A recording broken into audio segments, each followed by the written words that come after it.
Hello. How is it going on your path to Orilium? Yay! I'm hoping that you all can see and hear me.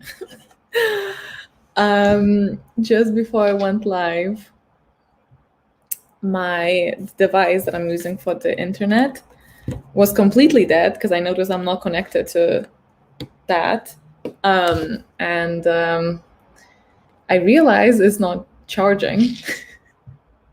And then I panicked. I really, really panicked. This was 20 minutes before the live stream, and it was very embarrassing on my part. Logan was like, just calm down. I plugged it in directly into a USB rather than to the plug, and thankfully it's charging now. But that was not good. Although it's only just on 2%, so that's also not good. It's fine as long as it doesn't shut off and you guys can actually see and hear me. That's all we need. But wow, what a cursed place with the internet. What a cursed place. Not a great signal on the novice path.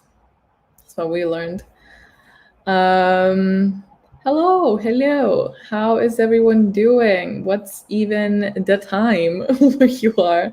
Ooh, from Australia. Hello. Hello. No calm. Oh my god. I was like full on about to cry. I was like, why of all days today? I've gotten out of that, but I was like, wow, this is embarrassing for me. But it's okay. I mean, why is it only 2%? We'll just keep an eye on it, you know what? We'll just keep an eye on it. I don't know what's wrong with it. We just bought it recently and it wasn't like cheap. So what is it playing at? Not impressed, but also still very thankful that I can actually get internet. So we're just gonna hope for the best. Past 9 hours have been really productive for you. 2 whole books, nice. You already basically smashing this little 24-hour thingy. Oh, by the way, welcome to the 24-hour readathon section of the Orilium Readathon. So similarly with the magical readathon, I think since its inception, we always had one weekend where we kind of dedicate the 24 hours that we are awake for to reading. This does not by any means encourage anyone to stay up all night. I won't, so you definitely don't have to. This is just so when you are awake for the 24 hours from, I should put actually like a little timer thing for 24 hours, so I always know how many I have left. Oh, that's minutes. So I can officially start it. Hey. So now whenever I'm awake, I'll try my best whenever I have free time to read. And I thought it would be really fun to come here together and read. Now these sprints will be kind of separated in 2 chunks. First of all, we're starting with just myself, the first little intro starting to roll into it. Then I have a bunch of lovely people join me for the first batch, which is going to continue from 2 o'clock to 6 or 5. Did I say 5 or 6? I'll need to check what I told them. Either 5 or 6. 5 is the correct one. Yeah, 5.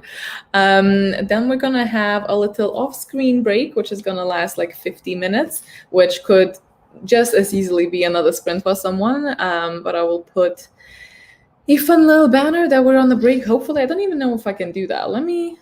I'll try it later. It's fine. And then after the break, I'm gonna come back at 6 o'clock with another 2 guests, and we're gonna do something hopefully fun that you can get involved, and it's like a little adventure that we're gonna go on. I'm super excited because the person that's gonna join, and there's another person that's gonna join, but they did most of the work, which amazing. So I already feel like I'm behind everything, so it just worked out very beautifully, and I don't know what's gonna happen, so this is gonna be a little bit of a we'll see. I guess we'll see. I don't know what's gonna happen. I'll have to react as it happens. So exciting. So we're going to do that in between the breaks of reading in the evening. So we're just rolling in it. And the plan is to finish up around like 11:30, close to midnight probably. So we're going to have a good chunk of the day dedicated to reading and live streaming. And I'm probably going to pop out to do like, a little bit of walking so I don't forget how to. But I'm excited to have you guys obviously like pop out and in whenever you feel like you need to. But I am here for you today, basically. And I'm hoping to, what am I hoping? To read a little bit more tomorrow as well. But we'll see how it goes. Maybe I'll do a lot of reading now. Who knows? Oh, the chat jammed and now I've lost everything, but that's okay. That's okay. I thought it would be fun, and don't go cheating now, all right? I'm gonna go check, and I've not checked in a couple of days, and how many, so if you can hear the road, I will probably close this soon. I'll close it now, actually.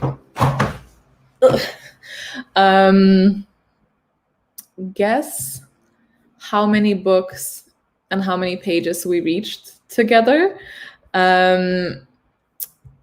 I know I want to kind of note this before we start the 24-hour sprint, because I feel like this is where a big chunk of reading is going to be done if you guys do that. So guess at where we are, but don't look, because that is very much cheating. Ooh, I have 3 path prompts and 1 character prompt, and that's amazing. Me too. I still haven't, but I will. I will during one of the sprints, I think. Maybe even now. I have 3 books done, which is really, really good for me. So, okay, we have 5,000 books, and is that a million? No, that's 125,000 pages. I know that will be incorrect because the last one I think that we did was already a lot. 2.5 million pages. I genuinely have no idea. I've not looked in like a week. I know there's a lot. You know what? There's a lot of us. That's what we're gonna do next time we go on the sprint. The first sprint. Let's all put the stuff on the forum. It's pinned in the thread on Twitter if you need to find it, as well as I think it's pinned in Discord as well somewhere. I think we did. I'm pretty sure we did for the pages, not for the books. That's really up to yourself. Probably guess whether or not, like how far you were in, if you would count this as read or not. Totally up to you. I see a lot of that happening. That's fine. Now we're just gonna do that now, and we'll look like even a bigger jump from where we started today. 3 million pages. Ooh, 2.9, 2.3, 2.9 thousand books. 5,000 books. I didn't submit anything yet. That's fine. Okay. Interesting. Oh my god. Well done. That is very, AG being very useful. There we go. How many readers do we need to read 1 million books? Oh, I don't think we're gonna reach 1 million books. It's pages. I think we reached that. Okay. Let's have the moment of truth. Okay, so we have, oh my god, 7,307 books. Let me actually note that before, and then we're gonna do after. And a whopping, is that even, I need to count how many digits there are. 2,635,000. Oh god, it just changed. 2,636,336,000. Sorry, you know what I mean. 2.6 million. 2.6 million pages. Whew, lots of reading. Lots of reading is being done. That is amazing. I am very impressed. I will log my stuff in the first sprint. I keep meaning to, and then just added. Good. That's why he was jumping so much. I have done books for every character prompt. Can I still put them all in? Yeah, if you read books, put them in. Doesn't matter. Guys, everything is here just for flavor, really, so it doesn't matter. I know, 2.5. That is a lot. That is a lot.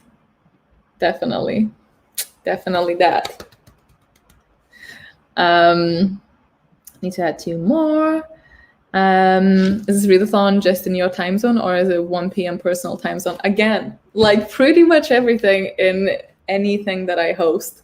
Up to you. The sprints are obviously in this zone, but if it fits you better to start at 1 p.m. your time and finish at 1 p.m. the next day your time, do that. If you want to do it in the zone that I'm in, do that. It really is just whatever fits you best. So what is everyone doing? Yes, good question. I don't know. Good question. I don't know if I can change. I might, if I make adjustments to the form, can it still work the same with the spreadsheet? I'll check if that can still work. Likely won't. I might just leave it up. But I'll probably note the figures at the end of September and then leave it up. Just, I don't know, man. I'll figure it out later. Thank you so much. I'm really glad you like it. Just started 12 minutes ago. So welcome. Also, thank you everyone for tuning in. It's gonna be a long one, so grab your coffees and other beverages of your choice.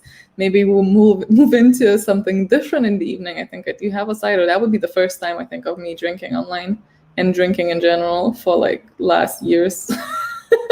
I don't know if y'all need to see that actually, but I'm proud of how much reading I've gotten done this month so far. I only have 1 path prompt to finish and 2 of my character prompts to do. Well done. That actually brings me nicely to show you what I have. I don't know what I'm going to read next, actually. Maybe I'll let you decide. Although I might go for the comic. I've not read any comics yet, so that would be a good, easy kind of flow. I did change one of my books. I have changed from the 9th house to something that I've already finished and I gave 5 stars to. So happy about that. So happy. But the books that are still outstanding, this is just from my path. I didn't include the books that I have outstanding for my character because I have time for that. And I still have this bunch to read for the path. I mean, I don't have to. I technically have passed already because I read 3. Yay. But we have The Pines from Blake Crouch. This is a thriller. I was thinking I possibly could start reading that in the second half of the sprints when it gets dark, maybe, or maybe even earlier. I'm not quite sure. Who knows? Not me. Then we have The Hollow Places, which is a horror. So also maybe I should do that when it's dark or not. Who knows? Then A Vow So Bold and Deadly, the only book that I actually have an audiobook for. So if I ever swap to doing something else, which I probably will just to give my eyes a rest, if I'm doing something else, that's probably the one I'm gonna go for because I literally don't have any other audiobooks. I know someone said that this one is amazing on audiobook, but it's not available in UK. So that's very unfortunate because I really, really wanted that to be an audiobook as well. But I might just listen to this and read at the same time.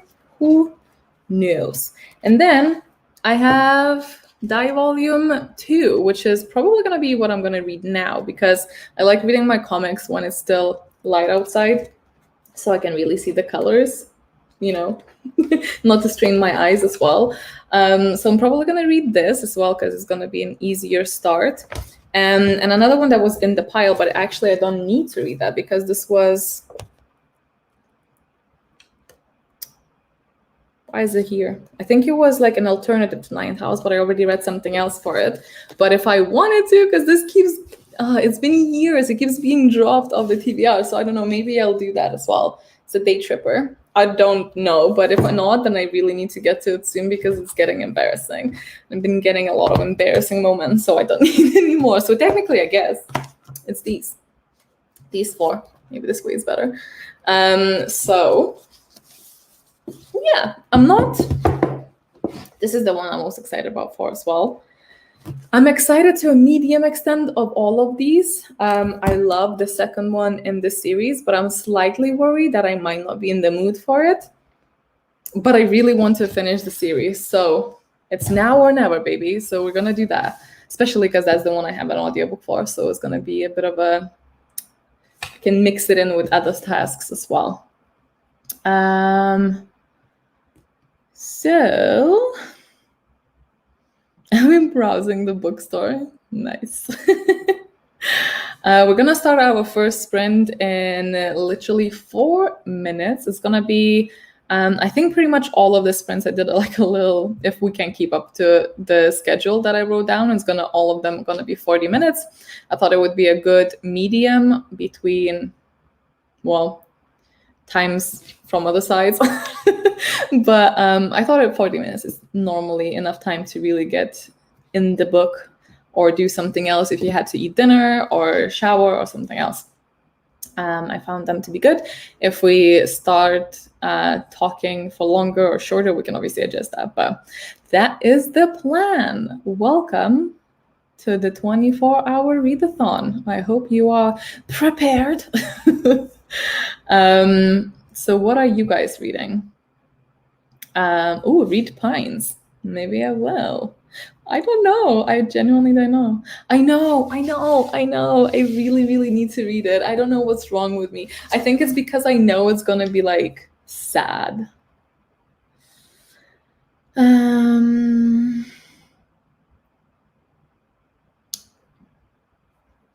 Split the Party book? I don't know what that is. What do you mean?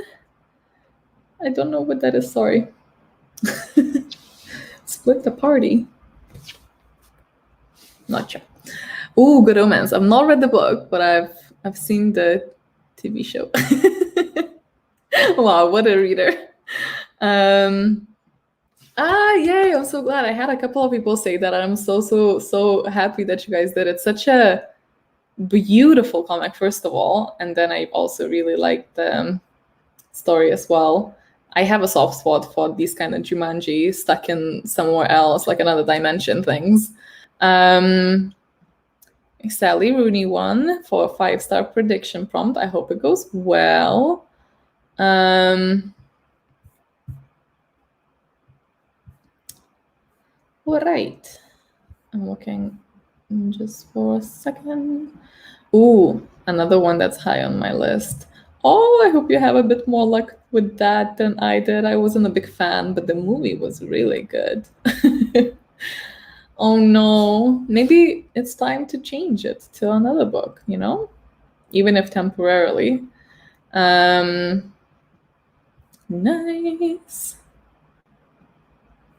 Yes, definitely for studying. Oh, I love that your icon is your character. That is one of the reasons why I'm terrified. Okay, like it sounds like it would be a lot. Oh, I think a lot of people are reading this one currently. So Make Sons, The Nature of Witches, heard great things about that one, so good luck. The Night Circus, very atmospheric. Listening to Crave, heard that one's really fun. Good morning, Chris. A chonker to start with. Shadow of the Gods, nice. Second book for the novice path, They Never Learn. I don't think I've heard of that. Hope it's good. Cersei, heard of that, and not ready yet. But ooh, Project Hail Mary. Sorry, I just jumped to that, but I just want you all to read Project Hail Mary. I really loved it. Not to say it's for everyone, but oh my god, did I love it. Skyward, yay! Audiobook for that is brilliant. Would highly, audio and physical, yeah, highly recommend merging those two. Ooh, have fun. So fun as well. Okay, but we are at 20 past now, so I'm actually already prepared. Look at me. Look at me. I'm gonna put the first sprint on for those who are maybe unfamiliar. I just mute myself and sit here and read or do something else. I'm gonna first of all put my stuff onto the reading list, and we all just read. That's it. There's not much to it. I am also going to though link a certain video because I don't think that I can play it here for the ambiance. However, would highly recommend this one if you just want some epic fantasy sounds. Yes, they are Lord of the Rings, but this was the one I had the most in the background while I was writing for Orilium, like setting the world. So if you just wanted something in the background, here we go. But 40 minutes starting now. Good luck in your first sprint, and I'll see you soon.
Hello, welcome back from the first sprint. How did everyone do? Let us know. But I will be adding some guests that are already sitting in the waiting room. So, oh my god, Momo has started meowing. I do apologize, but if I have to suffer, you suffer with me. First, we have Becca with her new fancy, beautiful hair. Hello. Wait, why is it doing that? How do I do this? Nope, nope, nope. Okay, we'll figure it out later. And we have Ashley too, and Cody. Hello. Hey. How does one make it so it's square?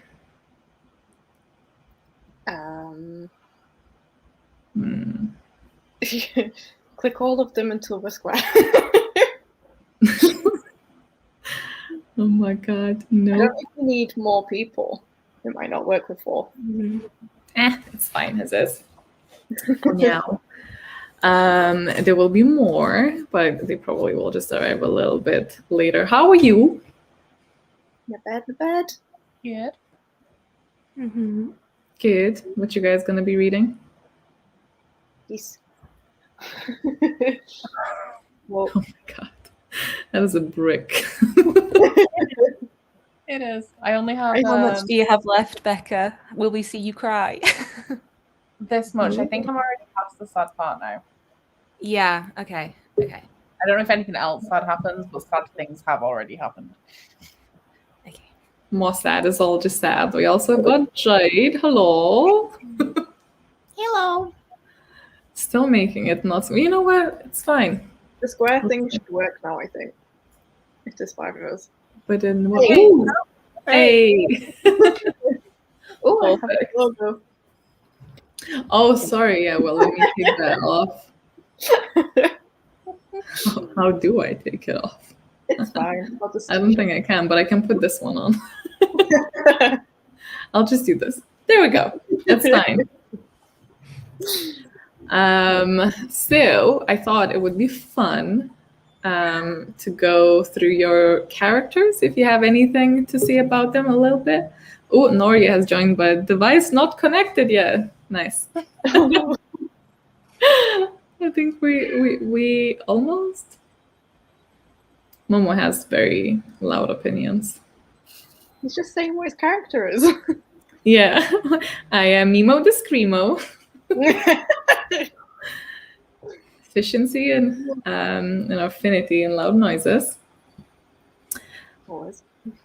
I don't know if that will work, but we can try. So in the meantime, let's just start. Nope, wrong way. This way with Becca. I'm going to be an Iltarian from Kerador, but so far I'm just an Iltarian. I haven't done anything else yet. I'm getting there. Nice. Ashley? I can't remember the full names for everything. I know that some kind of elf from Dark Meadow is what I'm aiming for. I haven't been keeping track of what prompts are what, but I'm somewhere. I'm chilling. Cool. And hello to Noria. Hello. Hi, G. Hi, everybody. Hello. Hi. Can you tell us what your character is? Well, I'm still stuck on a name, but I Fair. know I'm Ilthrian from Dark Meadow. Wildly, sir.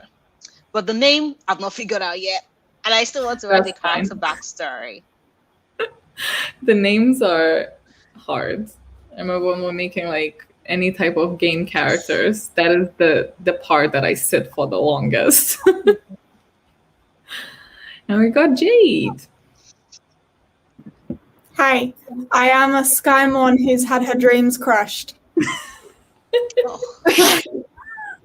Wow. Crushed my dreams. I wanted to just remain in orb state. But I've been informed that I'm not allowed to just.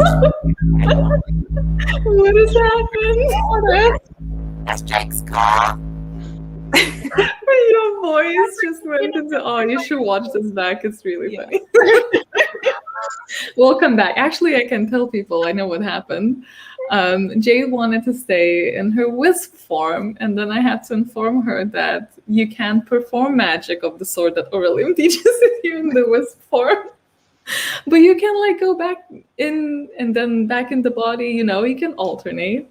It's all good. You have your own magic in the wisp, but you just can't teach, like, can't learn anything in Orilium. You can just hang out like a little ghost, you know.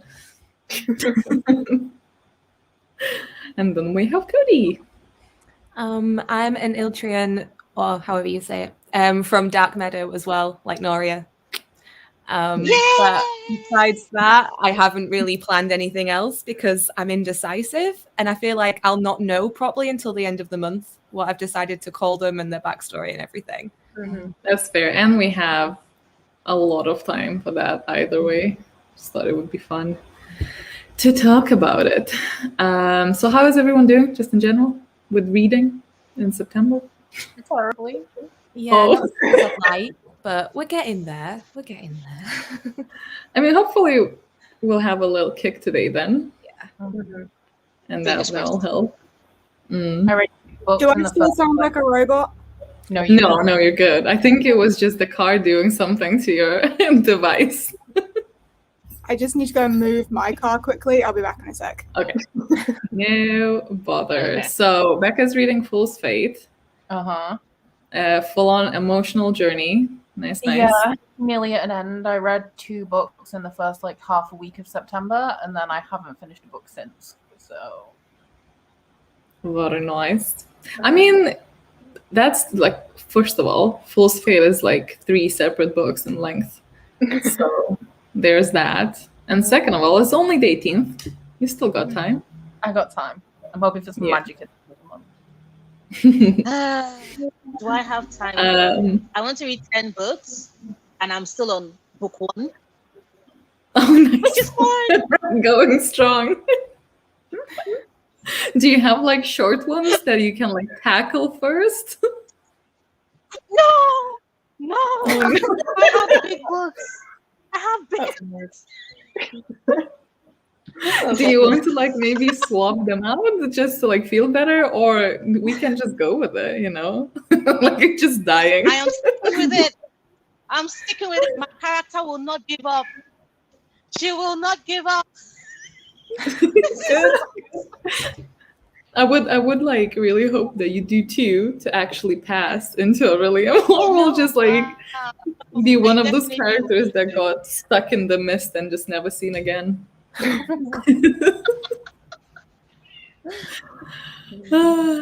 And then Ashley reading Best Friend's Exorcism. Yeah, I will be swapping between that and Fool's Fate, but Fool's Fate is one of those where I'm like, I need to be ready to read, because I think as well, like, I haven't got to all the emotional bits that everyone keeps crying at, so I'm like, oh, we'll not do that at like midday. We'll save it. Isn't the live tomorrow? Yes. Yeah. Oh, good luck. I've got 4.5 hours left on the audiobook, so we're good. Oh, okay, that's not too bad. We're good. No luck. I take it back. In the yeah. meantime. Nice. That's all right. Nice. And then Ace of Spades for Cody. Yes. This will be my 4th book this month because it took me the first 2 weeks of the month to read Fool's Fate.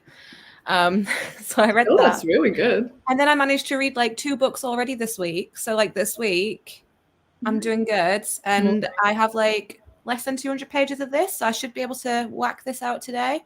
This is really good, by the way. Like I was a little bit like, YA thrillers aren't usually my favorites, but this is really good. I've heard that recently, and I also absolutely did not clock that it actually is a thriller. So I'm very intrigued now. Storm of Echoes. Ta-da! I would, like I mentioned earlier today, I am meant to be of a panel. So I'm going to leave now and come back in an hour because my panel is starting in like the next 30 minutes. Good luck, and I'll see you soon. Okay.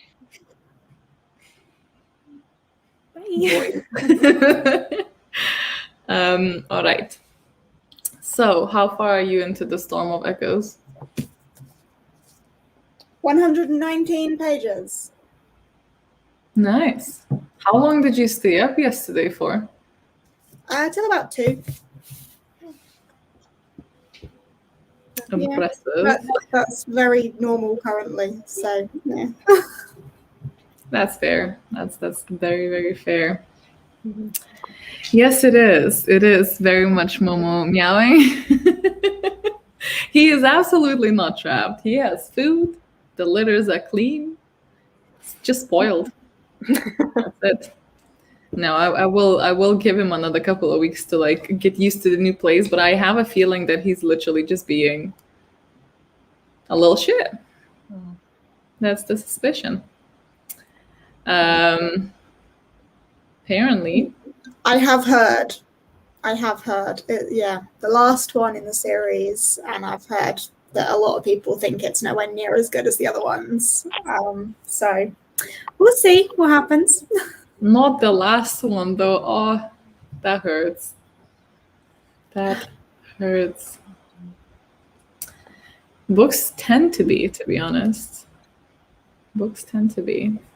I'm trying to think of any movies that are better than the books. Oh, Jade, you're gonna hate me for this, but I thought Annihilation movie was much better than the book. That doesn't surprise me in the slightest, to be honest, because that book is strange.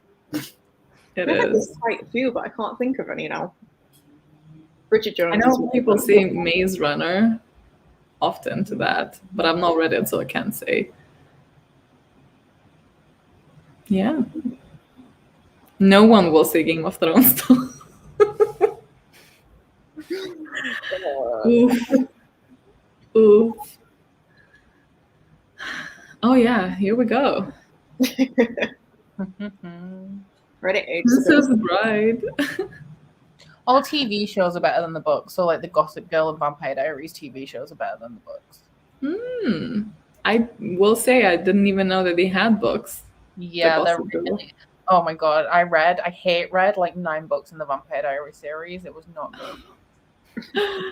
I tried. This was way before YouTube, I think. Well, not the actual YouTube, me being on YouTube. I think I realized that Pretty Little Liars was a book series, and I tried that. And even then, with my level of cringe being like I could tolerate more, it was just a no-go. It was also just so different. Cloud Atlas, I love that movie. One thing that always, whenever this kind of conversation comes up, just the memory of when I was in school, I had one friend who was trying so hard to get me to read Vampire Academy. Like so hard, because she was like a massive fan of it, and I just wasn't bothered at all. And for some reason, she thought that getting me to watch the film would convince me, and I literally walked out of her house because it was that bad. Oh no! What the hell is this? Yeah, she that's was over the main guy, and I'm just like, he looks like a 40-year-old. It's like, what? Why is that? I don't understand. Oh, considering they're all meant to be like 19. Yeah, that was not a technique for you. It wasn't. This is a hot take, but I agree with it. Still haven't seen the show yet, so. Ooh, that was a beautiful movie, to be honest. That is also fair. Fun fact, neither read or seen. Same. Oh, nice. I don't think there's many of us out there. Hunger Games. I actually really enjoyed the books. Granted, I read them with a massive, massive fever, so who knows? I was in my own little world. But yeah. Oh, Practical Magic. Did not know there was a book.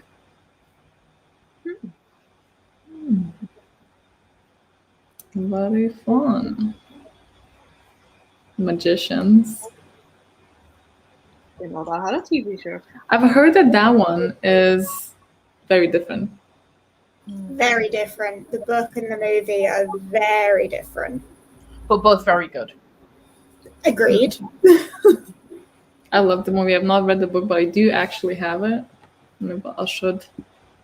Oh, I feel like that's also maybe a little bit of a hot take. Oh No, no, I I agree with hate the book. Yeah. Oh, really? Was that not gaming? Yeah. Yeah. Ooh. I'm gonna say I don't think I know anybody who likes the Stardust book. Ooh. Interesting.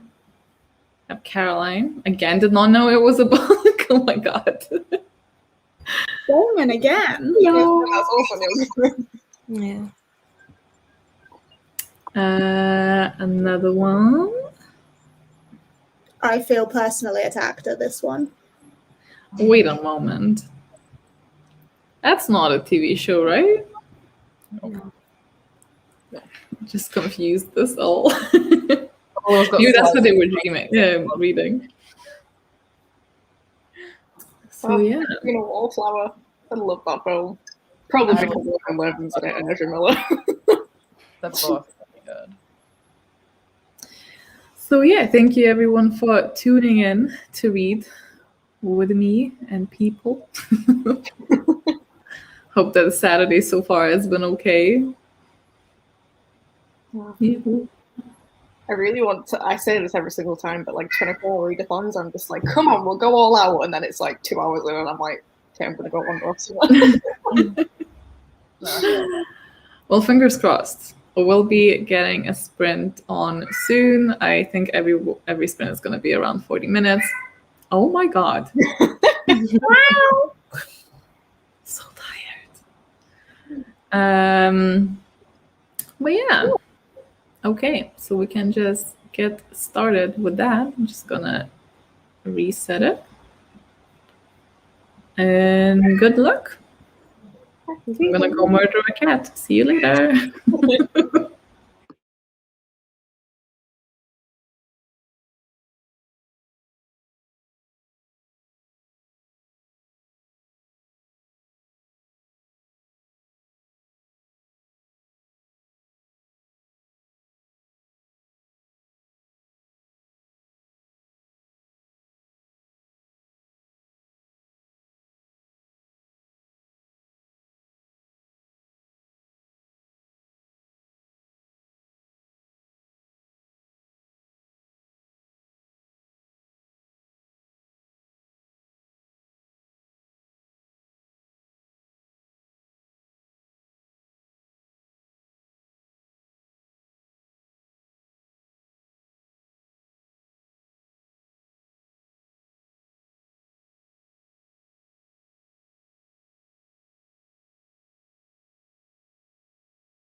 Hello.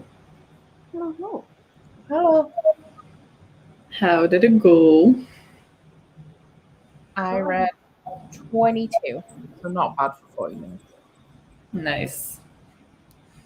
I don't know how much I read. Sad or just okay sad? 2 options. It's like, okay, sad. We'll go okay, sad. Okay.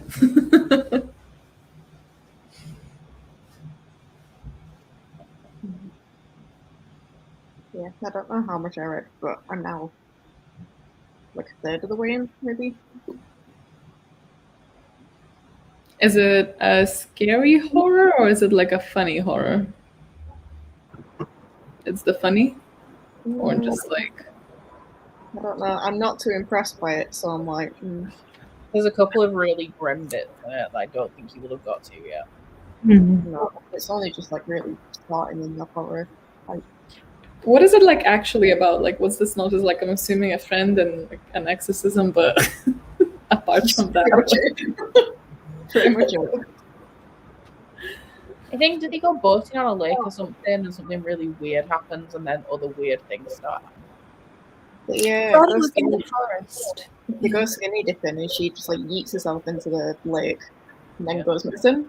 Because they think that she's like it's a low tide or something. So they go running after her thinking that she's hurt herself, but they just can't find her. And they like search all night in the woods, eventually find her. And she's not normal. Oh, okay. What's not impressing you? Because that sounds kind of fun.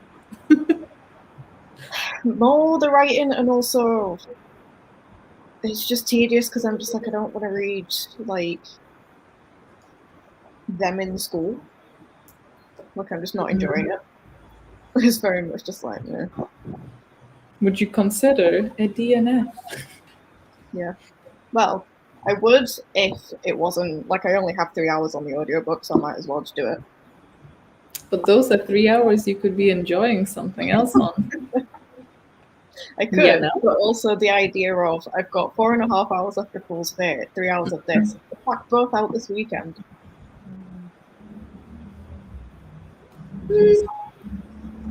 I'd say enjoyment though, priority. Live a life, you know? We're gonna get to like what's actually weird because at the minute it's just like them bickering, which is why I'm like, That's fair. They Are you all gonna get swap like to full spade? Hmm? Are you gonna swap to full spade on the next one? I don't know if in the next one or the one after. I don't know what I'm doing. Okay. It's like it has quite a poor build, and then everything starts to go downhill really quickly. Yeah. Mm. Well, the first thing that's like gone wrong has happened, so I'm like, okay. Yeah. If I remember correctly, it gets real weird real quick, and it's very campy, and I really like that book. So This is the thing. I'm just like, I'm really like for how much people love this. I thought the writing would be better or something, but it's very much just like he said, she said, they said, this happened. Okay, and I'm like, Maybe you have to be like in a camp mood or something. Also, I love that mug, Cody. That is so pretty. I love it. thank you. I think Steph got me this one, and then I've got a white one and the same one from Ashley. Is it a Stats and Bell one? Yep. Oh, I love their You got stuff. me. Yep. I love them. How's your reading going then? Mine. Mm-hmm. Good. This is really good. It's messed up. Like not in a good. Well, it's enjoyable to read, but it's messed up. But yeah, highly recommend. I've got to like some twisty bits. I have just over 100 pages. It's good. I also have the audiobook, so the audiobook's good as well. So I've been kind of going back and forth. The more I hear about it, the higher it just keeps up on the TBR. It's just like about here now. Like just looking at my list, can I swap anything? Again, it's not like I stepped with my, oh my god, I removed Ninth House. I was too afraid because I was reading The Maidens. That got 2 stars. Then The Space Between Worlds, that started so strong. The first half of the book was so good. And that was my 5-star prediction. Oh my god, I was so ready for this multiverse. And then it ended up having a very disappointing second half of the book for me personally. So 3 stars. And I was like, I cannot risk with Ninth House because it could be great, but I also know quite a few people that also didn't love it, including you, Cody. So I'm like, ooh, I don't think if I go and it's like all the reads are just 2 and 3 stars, I can't do that. So I went for Anxious People and it got 5 stars. Yay, I'm so glad you liked that one. I need to read it. I need to get that. I liked it more than I liked Ova, which I think is going to be a bit an unpopular opinion, but still not as much as the Way Home Gets Longer and Longer one, because that is a masterpiece and it's a hill I'm gonna happily die on. But this one, oh my god, so beautiful. Okay, I'm excited. So insightful, so like, oh, it was perfect. I mean, it got like 9 evenly on Copile, so it was like just 5 stars. But the way that people just like, you just put yourself in situations and you totally understand people being dumb as fuck. And it's just the most beautiful thing ever. Like people coming together and really just genuinely helping out each other. And so beautiful and so messed up. And everyone's so not perfect. And it makes you feel a bit less shit about the way life is going in some places. You know, it was a perfect time. It was a perfect book. It's written so well. The audiobook is amazing. Would highly recommend. Definitely creeping up into being like definitely a favorite author as well. Yay. Yay. Jade. Hello. Hello. How did your reading go? I didn't read as much as I wanted to because I had like 4 deliveries arrive and then my washing finished. So I've hung my washing out and got all my deliveries and then I read a little bit and Productive though. it's good. It's good. I can't tell you anything though. So. What did you get? What got delivered? Oh, it's all Jake's stuff. Damn. Nothing. Well, at least the washing is done. Yeah, the washing is done. I may go do mine in the next one, to be fair, because I've been meaning to do it all week. So. Curtis has done 3 loads today, so I'm good. Oh, go Curtis.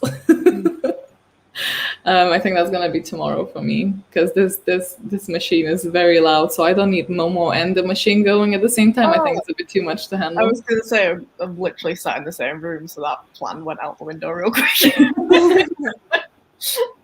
Maybe not. Let's see how people have done. Very nice. Oh, and all jumped. Hey, it's because Jade is here.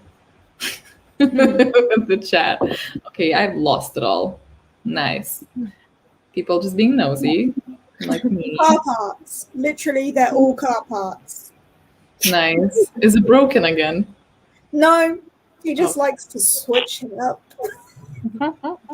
I got a couple of deliveries in that sprint though. I can share if you want to know what I got. Let me grab them. Do a wee little haul. Let's do a book haul, everybody. Yay! Way more exciting than a car parts haul. You could show me a car park. A car part. You could show me a car park and a car part, and I couldn't tell them apart because that's how much I know about cars. We could play guess the car part. Yeah. I would die if my life depended on it. 100% die. Same. So book haul time. First thing, Ashley made me buy it. I'm gonna read it next month. I'm excited. It's Dark Academia, queer, yes. And then I got. I was like, wait, I know that book, but I've not seen that cover. It's a different book, isn't it?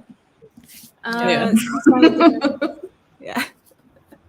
And then from Titan, I got a couple of books. So thank you, Titan. Not that I think that they're gonna watch this. Thanks, Titan. Thanks, Titan. I got The Horseman by Christina Henry, which is a Headless Horseman retelling. Dude, that cover is really pretty. It's very cool. And then the new Stephen Graham Jones one, My Heart is a Chainsaw, which is also a horror. I'm very excited for. So October is sorted, like reading. Yeah. They all have this kind of same color scheme, which is quite funny. Yes. Oh my God, Instagram pictures. Not that I ever do that, but but like it is a vibe. So yeah, I hope you enjoyed the haul. I did. Thanks, Titan. Not sponsored by Titan. Yeah. I was deeply touched by it too. I wasn't sobbing, but it was like it was just very emotional. It's so, I don't know. It's funny because every character, so in very quick summary, the book is about a person that gets desperate enough to go and attempt a bank robbery, and then in the midst of trying to rob the bank turns out, this is all at the beginning, so definitely not a spoiler, but the bank turns out to be cashless, so they can't actually rob it, and they run into a nearby building and take people at a flat viewing as hostages.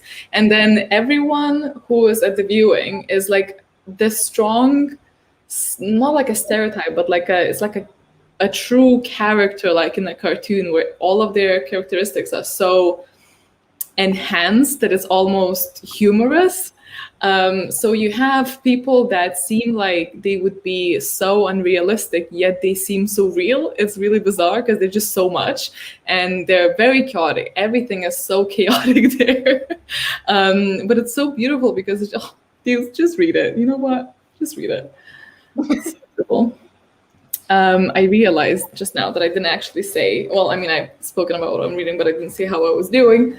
I'm here, so I will definitely finish in the next sprint. We also have some food coming, so I'll probably be turning the camera off quickly to eat a little bit, but I'm reading Die Volume 2. It's currently taking a turn that, well, I can't say that it's an unexpected turn. I feel like every turn in this one's unexpected, but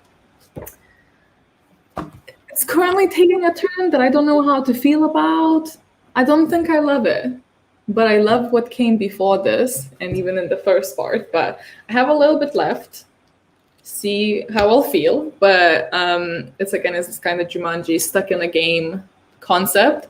But we focus very much not so on the action, but on people and their past nonsense and trauma and life and sad parts, which I love. Like anything that will come to basically knock on your heart, be like, hello, anyone's there, I'll take it. So that's what this kind of is, but currently it's just gone into a very weird literal place, as in bookish. I really don't want to say because I don't want to spoil it at all, because this is volume 2, but it's an odd direction, and even if they're going that way, I hope they don't keep it up, if you know what I mean. I hope that's not going to turn into a thing that we're going to dwell on. If it's a thing, sure, fine, but let's move on from this, So that's where I'm at with this.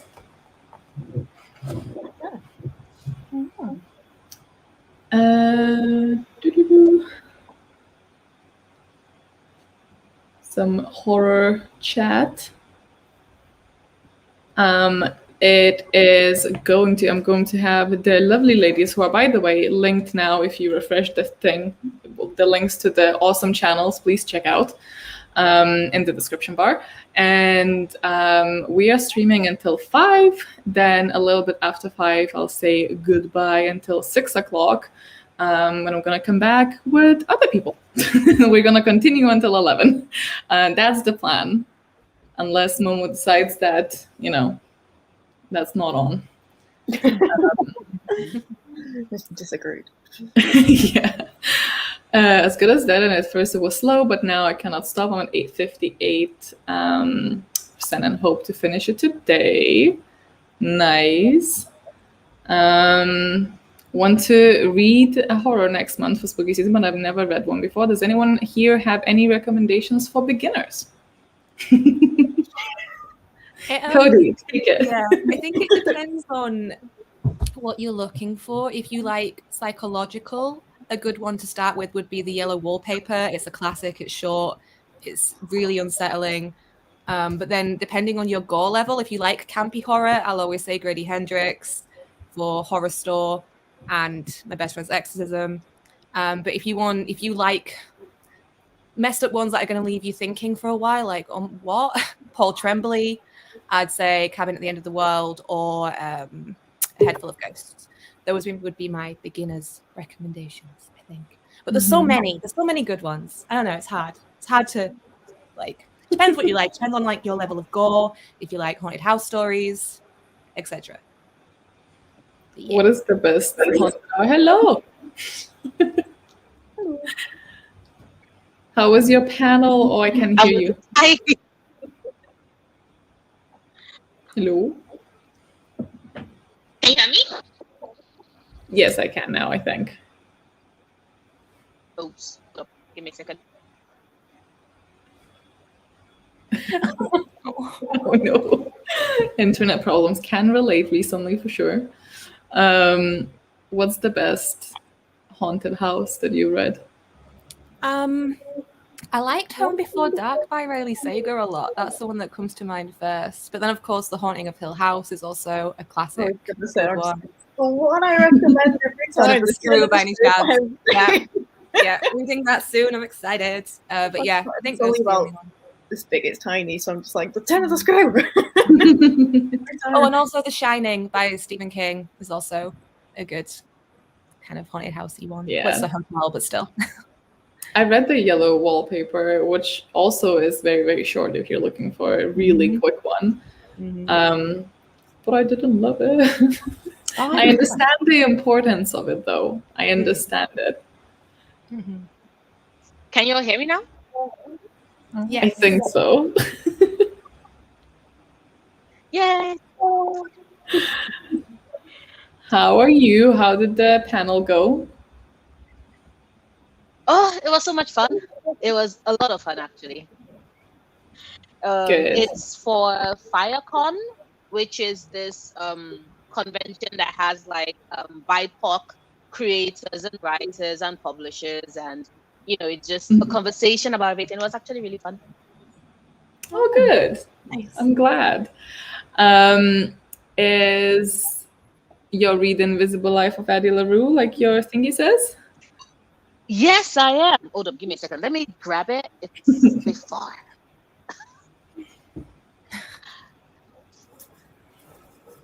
There she is. Have you Such a started pretty yet? book. Yes, I have started. I am currently at page 150. Oh, nice. Thoughts and feelings? It's one of those stories that I'm like, so many things are happening, but not happening at the same time, and I'm living for it. So it's so much fun. Nice. Yeah. Yeah. Do you have a preferred, because that book is set in the past and kind of the present, do you have a preferred timeline for those?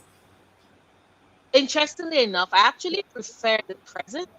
I don't want to go into So did because I don't want I. to spoil it.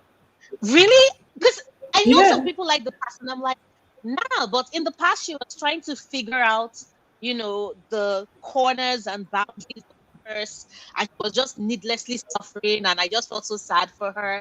But like in the present, she's figured it out, and it's so much more fun, and she's become a master thief. I like books with like thieves that are really good at stealing things. It's fun. Mm-hmm. Yeah.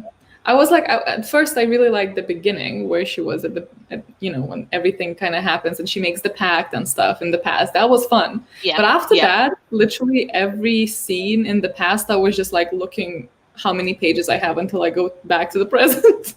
I was not about it. I was not really into that part. Yeah. But that's going to be an interesting. I'm excited to see how you're going to feel about that when you finish, though. I think we have some I'm mixed opinions terrified in of the the chat. ending. I'm terrified of the ending because I'm like, how is this book going to end well? But then at the same time, do I even want the book to end well? Because I think I'll be perfectly happy if it has a fairly sad ending because it's the book. Yeah, like a bitter sweet.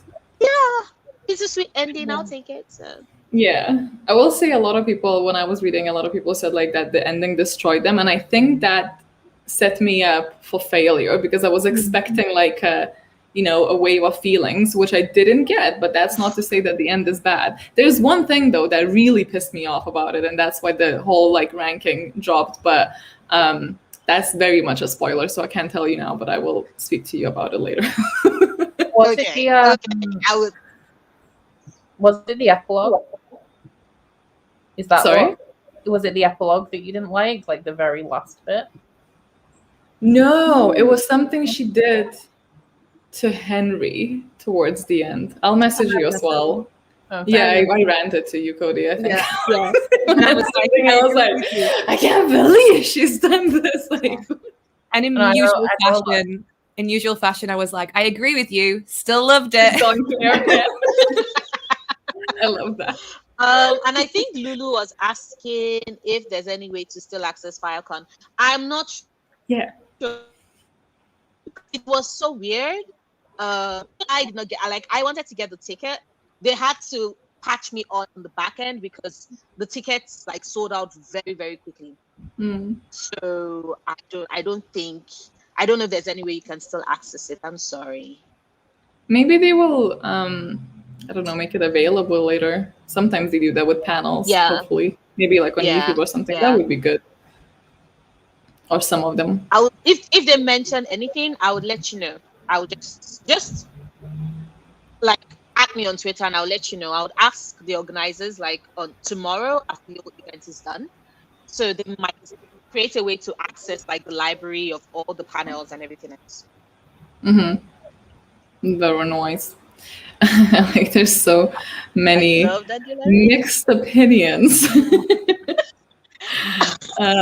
Yeah. Although like I remember when I created that little template of favorite books of 2020 back when that was still a year. And loads of them were the favorite was Addie LaRue, but then like I think as time went by, some more mixed opinions came in. I know someone that finished the book. I was like 5 stars.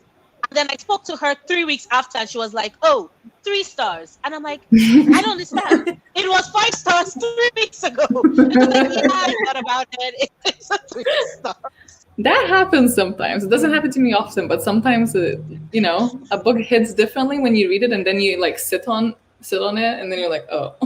So or it could be the other way around. Sometimes like, and then you speak to someone and you get like a hype and then you understand things and it's like, oh, actually. I've got it the opposite way around at the minute where I keep talking about books so that I'm just like, oh my god, I love this, and I keep bringing them up, and I'm like, why didn't I rate this 5 stars? Yeah. These are like being one of them. one. Yeah, it's very gross, and I'm just like, you keep mentioning this book. Yeah. It clearly Hence why I stuck in the haven't. mind. Yeah. I love when that happens. I feel like in book clubs often, be that Patreon or like Read Rate Review or any other read-alongs that you guys have, I feel like people come in with a certain rating and then like after 2 hours of like intense talk about the book, you're like completely different. Okay, so it is time actually for another one. So I'm gonna just reset the timer and re-add that here. And I will be again disappearing at some point, hopefully if the food arrives, but I will be back before the next chatty bit, I'm pretty sure. I mean, I'm sure. I'm just like a ghost. Well, have fun, everyone, and chat to you in 40.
This is for 4 years.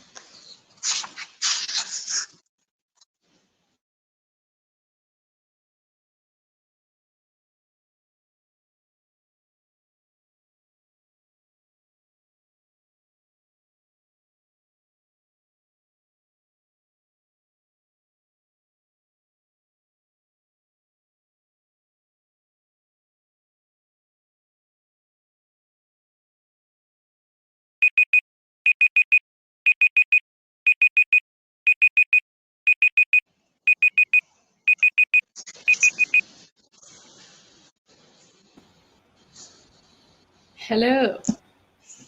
Welcome Hi. back. Hello. We can hear you screaming. I swear he was silent literally a second ago. It's just like, oh yes, hello. How did it go? I read exactly 20 pages, so I have exactly 100 left. Nice. Steady. Is it good? Still good? It is. It's good. I'm enjoying it. Great. Anyone else?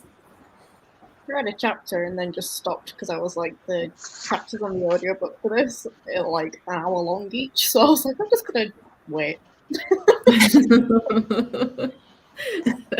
Makes sense. I am annoyingly close to finishing, but didn't quite get there. So this feels untidy now. It could have been perfect. Literally like this far. Couple of pages.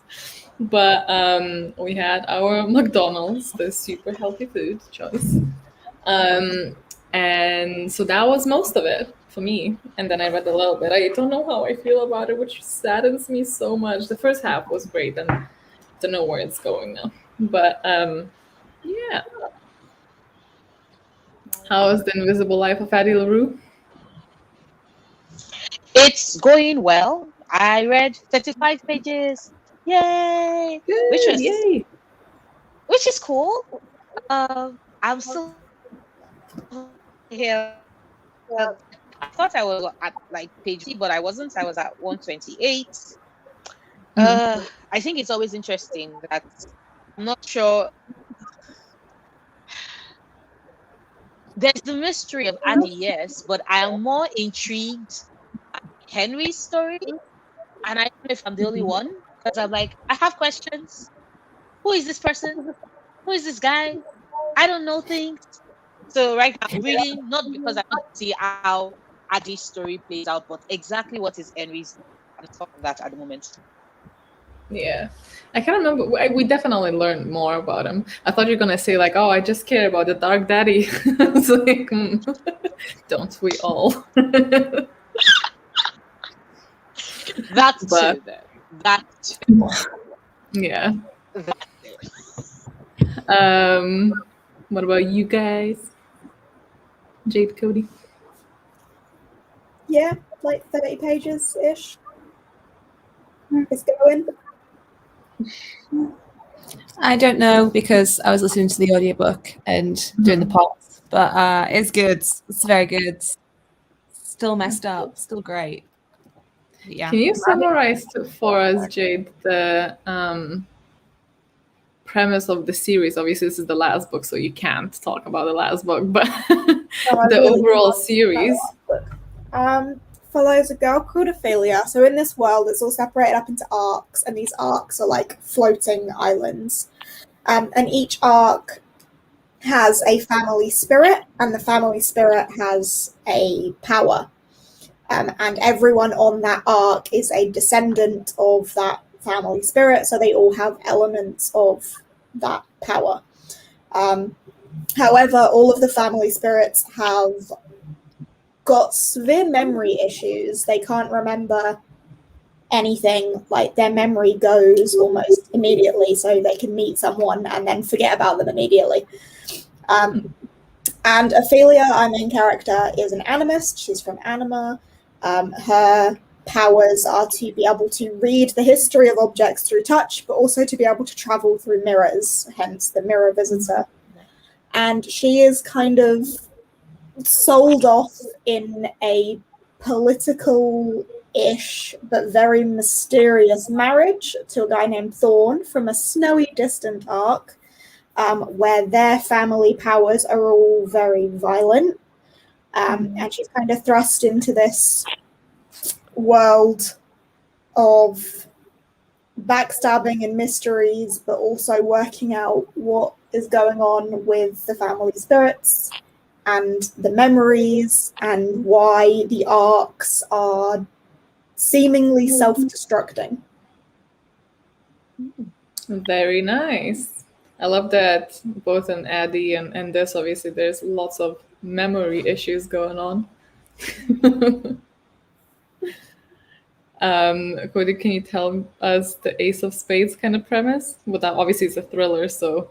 It's a thriller, so I can't say too much, but I can tell you that the first quotes in here, you know, when you get like quotes on the before the title page, one of them is Gossip Girl, and one of them is from the movie Get Out. That's what it is. It's Gossip Girl and Get Out. Yeah, we follow. Not a vibe I thought. Yeah, we follow the only 2 Black students in a very prestigious, like, high school. One of them wants to get into Yale, the other one wants to get into Juilliard, and there is an anonymous texter who goes by Aces, who seemingly is trying to take them down, share all their secrets. Oh my god, it's like A from Pretty Little Lies. Yes, but there's queer rep, and it talks about homophobia, racism, of course, and it's very juicy, and I don't want to give too much away, but it's very, very good. Very good. I'm excited. I don't know why I didn't understand that it was a thriller. I always just thought it was a contemporary. I don't know why, but since learning that fact very recently, I was like, ooh. That's good. Dishes and spent time with my kids. Always a good shout. Hello. Also reading Addie, but left the book at the university yesterday, and I hope can pick it up Monday. Hope so too. Do you mean you just like left it somewhere that you can find, or like on a bench somewhere? Because oof. Hello. We have like lost Noria, but it's okay.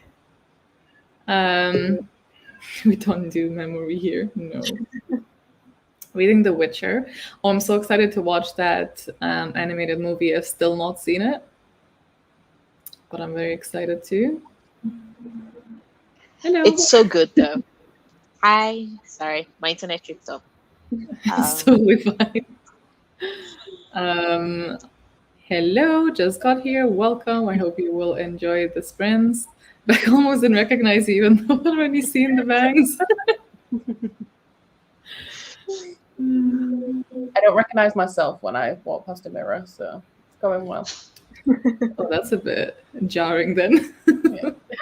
It's like, who the fuck's in my house?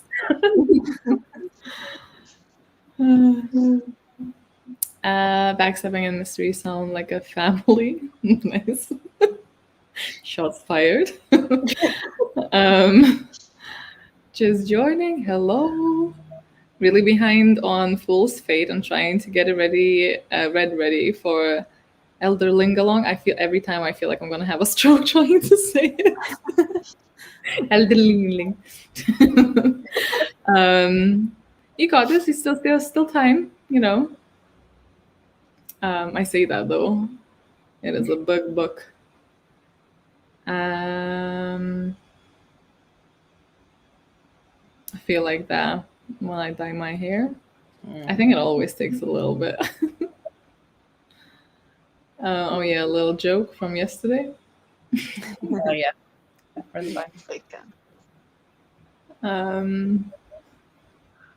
my god. Milena, you don't have to out me here in front of everyone. I may or may not have ordered a very, very massive feather. A topic for another day, though. It's like a meter, 50 centimeters. Or something. I don't know, man. It's okay. It's all good.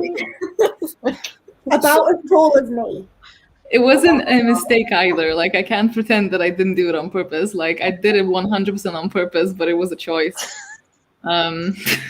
It's fine. I feel like I want the Grand. story of it being an accident though, and just being handed a 1/50 feather. Yeah, like 'cause the first picture is just of the I guess statue is inappropriate word, but it looks like it would just be like a little ornament on the table, but then like there's a next picture, it's just like to scale like a desk or something. I'm like, oh, nice. Somebody I went to school with was in the news because she ordered cushions off eBay, but they were dollhouse cushions. So she thought she'd ordered like sofa cushions, and they were like this big. I've seen a lot of that though. I've also done that myself a little bit with like asparagus, thinking that I'm ordering like a big bag that comes in like 3. It's always fucking bananas for me if I'm ordering them online. I end up ordering like 50 of them, and I'm like, I didn't need this many bananas. I did, I think, once order like 4 bags of bananas because I thought they were singles. Yeah. So I put like 4 in the bag, and then I just go, oh, set with all the bananas. I know. So it's all very good. And no regrets. It's not arrived yet. We'll see. Maybe some regrets. True. Hello. Reading Lives of Lockamora, even though it may not fit my Readathon TBR. I really want to read that. I mean, I've been saying that since I joined in like 2016. So here we are. Hello. Currently reading The Maidens, but G did not like it. Not only G, I think a lot of people here did not like it as well. Hated it. I almost bought it. I think it was one of the books for Book of the Month. And I remember looking at it and being like, should I get it? The premise sounds very intriguing, but I don't know why I just didn't get Yeah. it. So now I'm like, I'd say don't, and I will very rarely say that about a book because obviously to each its own. And there are people who enjoyed it as well, but I think just a vast majority didn't. The reveal is just not it. Already is it? And that being said, I really liked The Silent Patient. So, hello? That's very alarming. Because it's close. Come here, rat. Screamo. Hello. Oh, hi. No, come here. Now you're here now. Want to be a baby? Be a baby online? No, you stay. Baby. What you want? Absolutely nothing. There's no solving the issue here. Okay. Oh, that's okay. Goodbye. Give it 3 seconds. Then the banana thing too. I'm glad. Wow. Oh my god. Oh my god. Bananas. That is a lot of banana bread. I hope. Recently did an online grocery order and thought I was buying 6 individual bread rolls when I was 6 packets of 6 rolls each. Seems to be like a common thing, which makes me feel a bit better. Yes, hello, no. But yeah, so what's been like the best book you read this year? Going back to books. That's a really intense question for you to just like spring up. Yeah. I'm sorry, it just naturally went from bananas to that. Like, do you not see the connection? Like, of the readathon, and then you said yeah, and I was like, oh. What have I read this year? I don't know. Yeah, I don't know what I've read. Mine is Probably either hard. Oathbringer. Mine's either Oathbringer Have or I- Golden Sun. have I even read this year? Like right now, I feel like I've not read. I haven't read anything. I can't remember. No, he's just sat there like, can I read? Sorry, what was that, Becca? What was the... Oh, either Oathbringer or Golden Sun. Oh, Golden Sun. Yeah. I think mine's probably Tawny Man or the Burning God. But there's got to be more. Momo's telling us what his favorite Momo's was embarrassing me online. 1 second. To say what his favorite book is. I think I would have to agree with Tawny Man. The trilogy as a whole is just Mm-hmm. If If you I had to pick a gentle enough, particular I book, think though, the second one. Yeah. You guys give Interestingly this enough, like I feel Berlin God was my least favorite in that entire trilogy. My favorite was Dragon Republic. That was a book. Mm. Burning God, I had questions. I had Yeah. questions. I really Wait, like. is that the third one or is that the second one? Yeah, that's the third one. Yeah. So the last one you had questions for. Oh no. Yeah, I can understand why Yeah. though. It's one of those. I liked it though. Mine, I think, was the I think my fifth favorite season. book so far this year is fifth season. That is, oh my god, that is true. Now I'm changing because initially I was like, my favorite was Black Sun, Rebecca Rowan voice, but it's a tie. Is Kitty. it a Black Sun of fifth season? But fifth season was so good though. It was so good. I'm sad about the second book, and I know to expect something similar in the third one, so a bit sad, but still don't regret it. It was 5 stars, and I only have like 3 5 stars in the whole year, so it's not a very hard question for me to answer this one. But fifth season, I think, was, or actually maybe The Way Home gets longer and longer, but it's such a different read. It's hard to compare. Jay, did you Oh. pick one? I'm not sure. Yeah, I agreed with Cody with Tawny Man. Mhm. Another one for me, like similarly different vibe completely, would be the Traveling Cat Chronicles because it was the cutest thing. Because it's cats. Yeah. I'm easily Speaking of, pleased. there's a lot of highs to Bella. Yeah. Another Black Sun. Oh, I didn't enjoy Dragon Republic. Oh no. I'm glad. I minded though. House of Earth and Blood or The Starless Sea. Oh no. That's bad. Hope it does actually eventually make it there. Skyward. I might have already clicked this. I don't remember. How has been firmly cemented as a new favorite author and gained a place on my special bookshelf. Nice. She deserves it. She's I awesome. really need to get on that. Oh no, poor Noria. It's so good. Poppy War and Akamath. I did really like Poppy War. Ooh. Did I freeze there? No? Oh, everything froze for me, but that's okay. For me. Sandman. I actually have not read that. I really want to though. I read the first one and I just never continued, but I'm excited to see how they bring it to screen though. Got a really good cast. Sandman, Yeah. one of my favorite comics. I'm just like, God, I love this. Okay. I'm happy about this one. I need to read that one. Yes, I'm just waiting for any of you to read it. No one's reading it. Next month. Oh, November, October's spooky season, so November. Yeah, it doesn't really fit the autumn vibe, but it's so good. All right, and that brings us to another. Ooh, a couple more. Well, that brings us to another sprint. I will definitely be finishing this comic because it would be hilarious if I wouldn't in 40 minutes, having like 5 pages left. And I'm not actually sure what I'm gonna read next. I will let you know. I think for this one, I'm going to bow out because flaring up. So No worries. I hope you feel a bit better, and thank you for stopping by. thank you for having me. Bye. Bye. Boop. Sound effects. Okay. And happy reading.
Yeah. How did it go? 22 pages, so I have 79 left. Nice. When is the live stream tomorrow? 8 o'clock. But I have sprints tomorrow as well, so if I don't finish it today, I'll still definitely get through it. Yeah. And it's only 5 o'clock. Yeah. I have the rest of the day. Exactly. Just finished Final Girls by Riley Sager, and man, was I wrong about the twist. I hope in a good way. I mean, that sounds like it would be. Yes. Oh, I'm sorry. I mean, we're gonna be back. Well, I'm gonna be back for more after the break. This was the last one for now. 59 pages. Nice. 56, 33, 88, 50. All the numbers. How did the rest of you guys do? I finished. Yay. Oh, nice! Yay! 4th book for the readathon. Yay. Nice, It was nice, good. nice. 4 stars, I think, for sure. Oh, what's the shortcoming from the 5? Probably because it's a thriller. I wanted to be more surprised than I actually was. I'm always extra picky with my thrillers. So I could see other people giving it 5 stars, but for me it was a good, solid 4 stars. Definitely recommend. That makes sense. And it's YA as well, so can't go too dark, you know. Yeah. For sure. What about you guys? Got to page 175. I am enjoying it. It's not what I was expecting, so I'm enjoying it. That's good. So maybe it's not going to be as icky as you were expecting. I mean, there's still lots to go. So we'll see. Yeah. Yeah. I read 37 pages. I'm currently on page 200, so almost at the halfway mark of Invisible Life of Adelaide. One, I don't know if I'm the only person that thinks that her god, demon, devil look person is kind of hot. I think it's hot. Yeah. It's weird. Maybe it's because it's made up of darkness, which is just strange. I'm like, it's hot. This is not going to end Why well. do you think I refer to him as a dog daddy? Like, it's okay. I decided. Like, can we really consider darkness hot? We're like, if it's Luke, yeah, it's hot. I feel so sorry for Addie. The mystery of exactly who is Henry Strauss keeps building. I have my suspicions. I guess if it is that V. Schwab, if it is that Victoria finds a way to surprise me, even if it is that I don't like the ending, I will probably give her an extra star for surprising me. But if this book ends up like the way in which I think it's gonna go, I'll be like, I kind of saw this coming. So and I'll just take an extra star and be like, you do not deserve my star. Give me back. Give it back. So yeah.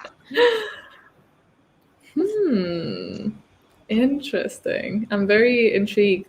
Let me know what you think and like privately, because I won't tell you if you're wrong or right, but I'm very intrigued as to what you think is gonna happen. I finished my thingy, but I didn't love it as much as the first one, which is such a shame. The art is still just as stunning. Like, I mean, genuinely one of the most beautiful artwork for me, because it's so like fantasy geared. But I don't know. I don't know. It got a bit confusing in the end as well. I don't know. Maybe I was just not paying enough attention. I'm not sure. And then I read, 26 pages of The Hollow Places. An unexpected choice. I don't know why I went for it, but I did. And I really like it. It's very humorous, which I wasn't expecting. It's very easy to read so far, and it's so, I want to say wholesome, but I feel like that is not the right word to use for it. But so far, it's about a woman who has just gone through divorce and is, instead of going to live with her mother because like they like headbutts a lot, so they don't want to, she moves into like a spare room of her uncle's, who has a curiosities museum type of thing. And it's like full of really random stuff. And this uncle seems to be a character. He believes in like every conspiracy theory that is in existence. And I'm only like 25 pages in, but I'm already attached to this guy and also her. Like I feel like they've been established so well so quickly.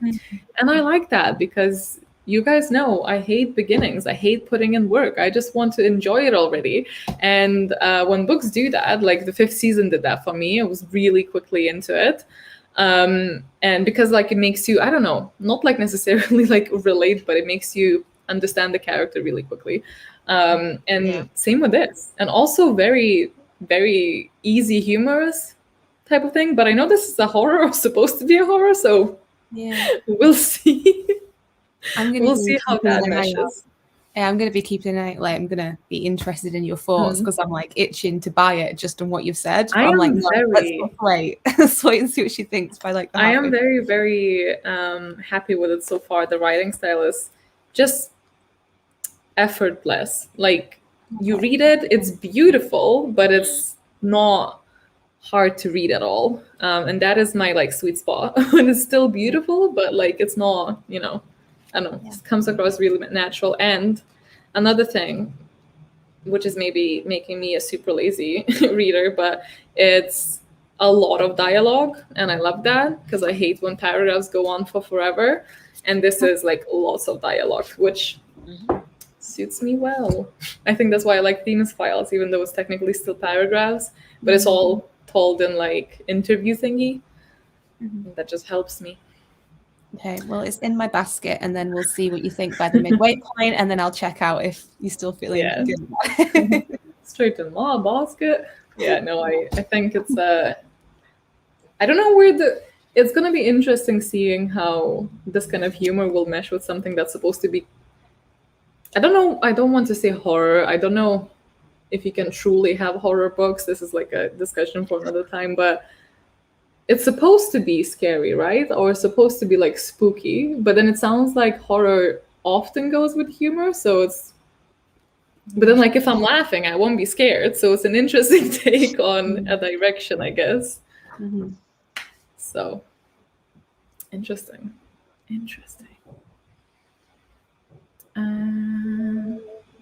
Yeah, it does, but not for UK. We have different audiobook availability, which is annoying on many occasions. But I've heard that the audiobook is really, really great if you do have availability for that. Gripping and disturbing.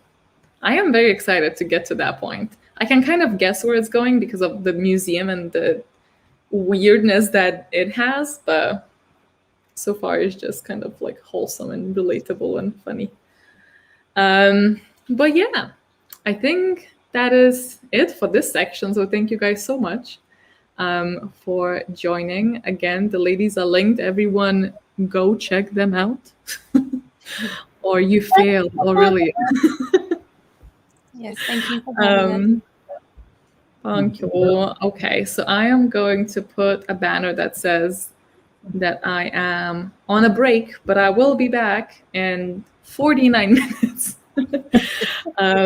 for round number 2. Now I'm gonna hopefully put this as a background, but I will try and work this out. So thank you everyone, and I will see you in a bit. It's the same stream, but I will see you in a bit. Bye.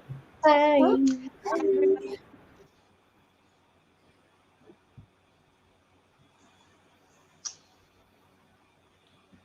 Bye, G. This was fun. Thanks for having me. Bye. No worries.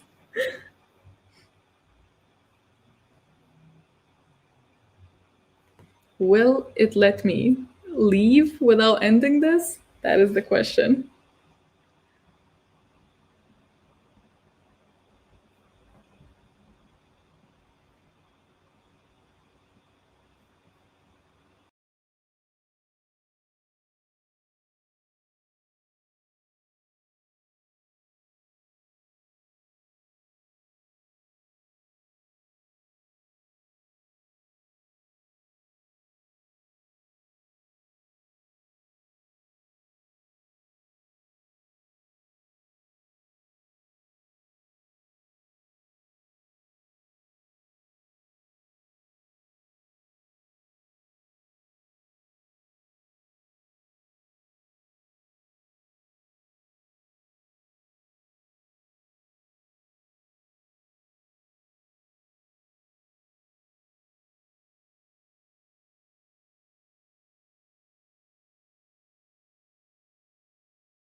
Hey.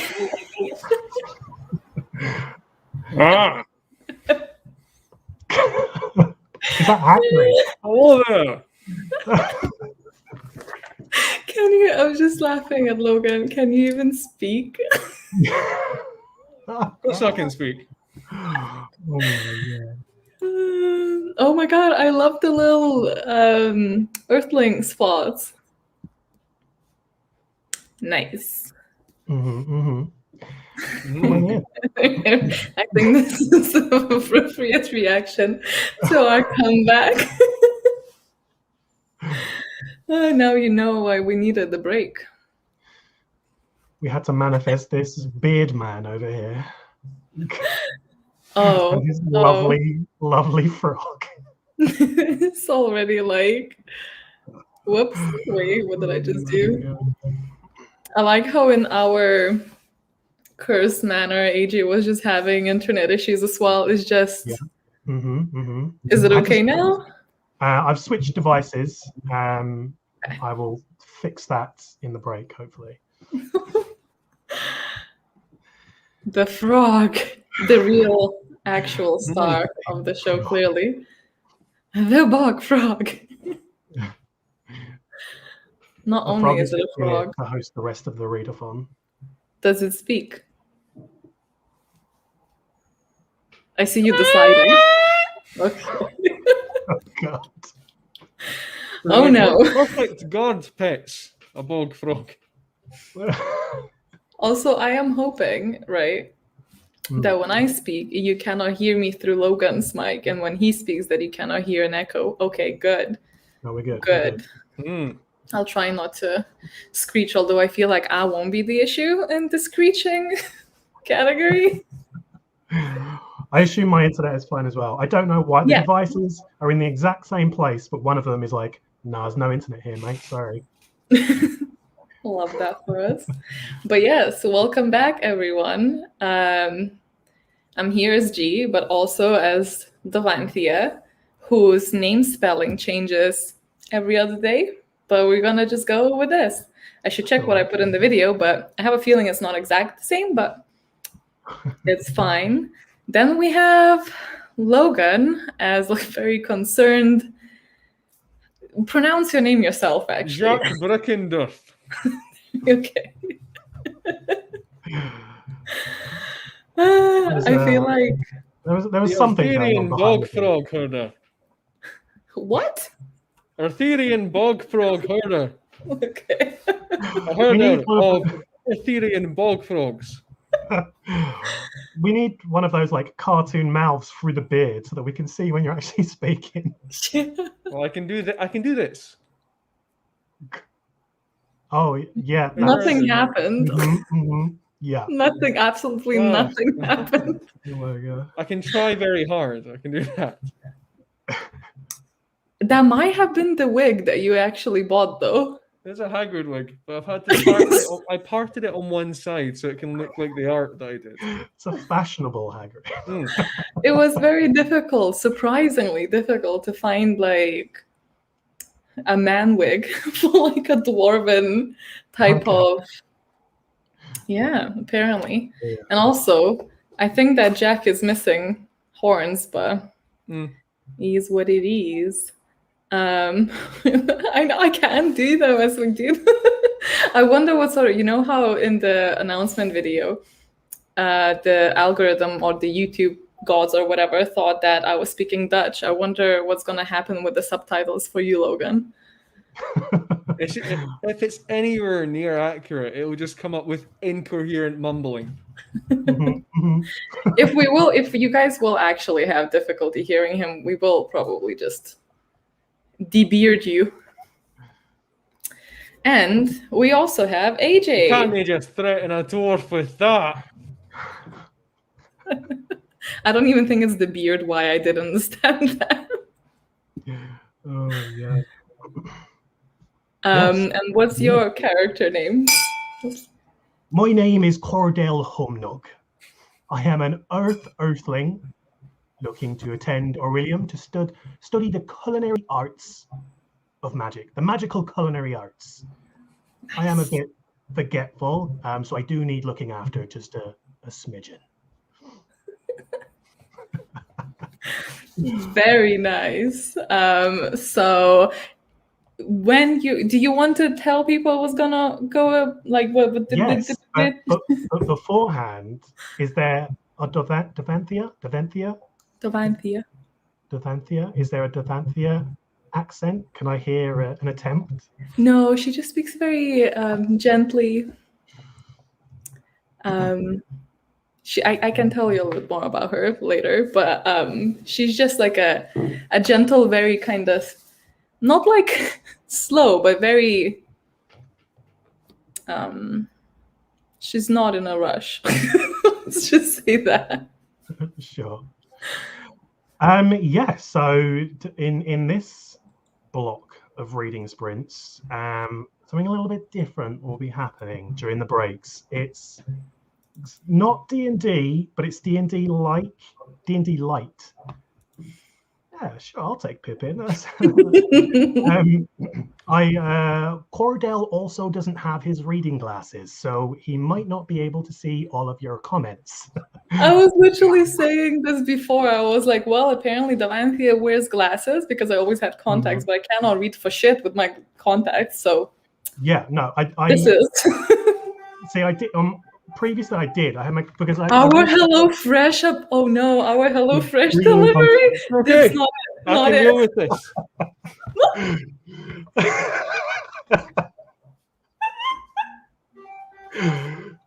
I literally had. We just moved here. Oh no. I had an Amazon delivery like 10 minutes before the stream. Maybe if you wait, they'll leave it at the door. It's good. Yeah, it's good. It will give that person some joy in their day. I just resubscribed as well. Oh god. No, but I would have worn my glasses, but it's because I've got green contacts in as well. Oh my god, I didn't even notice. Right, yeah. See, now I'm realizing that because I'm looking down at the screen, you can't even tell anyway, so I should just wear my glasses. But for future breaks, I will. I could just put them on when you actually need to read. I can see them when you pointed it out. Yeah, I realize I'm not looking at the camera, so everybody, it's going to be like D&D light up in here. Already we're running short on the first session. Well, Logan's trying to strip off his clothing. That's what he's doing. I just heard him be like, "Thanks," without opening the door. Thanks, please leave. Thanks. Step away from the door. But yeah, just the frog comes out. Thanks. Yes. Yeah. I just went for it. I just went to the door. But yes, basically, as G has done previously, where everybody has to make choices. A similar thing will be happening here, but this time, Sweeto Cordell has strayed from the novice path.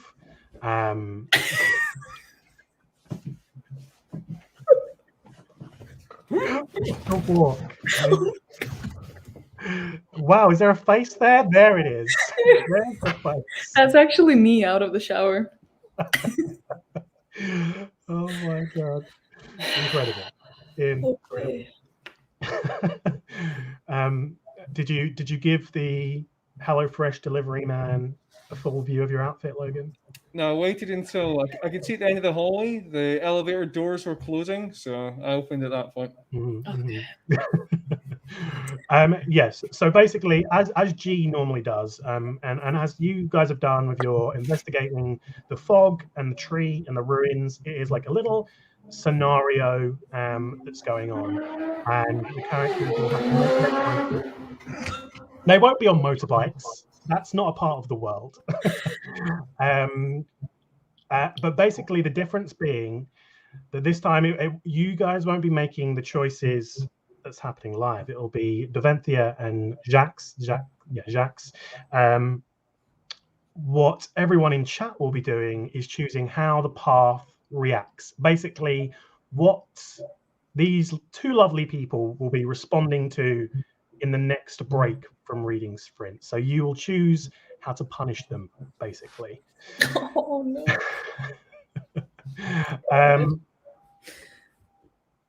But yeah, I mean, we've got 10 minutes before the next little block. We can have more. It's totally fine. We can do the first sprint as a 30-minute. Like, it's no hard. Yeah, I honestly have no idea. The beginning was chaos, and wait, what was it? There we go. You're doing well, Major. So we're just interrupting you. I feel like. Thank you so much. Thank you. I believe it was Ali that originally asked to see me in cosplay. There it is. If you're here, here it is. I don't know if she is. You better be. Well, I was going to rip my horns up. You better rewatch this. So yes, I don't know how this is going to go because I feel. Oh yeah, I forgot your glasses. The frog. Yeah, the frog will be there. Don't worry. This is for the frog. The other two are just additional. They're the side characters. But yeah, I have no idea how long these will run for. They might be incredibly short or incredibly long. Who knows? But without further ado, you both awake in the morning on the novice path. It is a beautiful, still morning. Birds twittering in the trees, flitting between the trees. Occasionally you see little sparkles as magical glowing red birds flit between the trees. But you realize your lovely friend Cordell has gone missing from the path. What an idiot. He's gone astray. Again. Yeah, he's kind of like this, but he does study the magical coloring art, so he does cook up some lovely food. And that's the first thing you notice. There's no food there. You're feeling hungry. Where the hell is he? You think, maybe he's just gone for a little walk. He's gone to freshen himself up at the nearby river. You can hear it trickling in the distance. But as time goes on, as you pack up and get ready to push on the novice path, you start to get more and more worried, more and more nervous. Something is not right. He's never gone for this long. And you both decide that you're going to have to go and find where Cordell is. You step off of the path, and I'm going to have to railroad you both a lot here to get you the adventure. So you both step off the path and into the wilds. You can easily find his tracks. The ground is quite muddy, and as you follow the tracks, the ground becomes wetter and slicker, squelching beneath your feet. The smell of mildew and rot filling your nose as you descend off of this well-trodden path and into the wilds. And the ground turns into a sludgy, sloughed dirt. Some may even call a bog, maybe. Who knows? Maybe you feel at home here. Yeah, Frog is just living his life. I think we need to address one more thing just before we move on, and that is... More zoom. Oh, name, yes. I saw a law here going for that, so... Oh, God.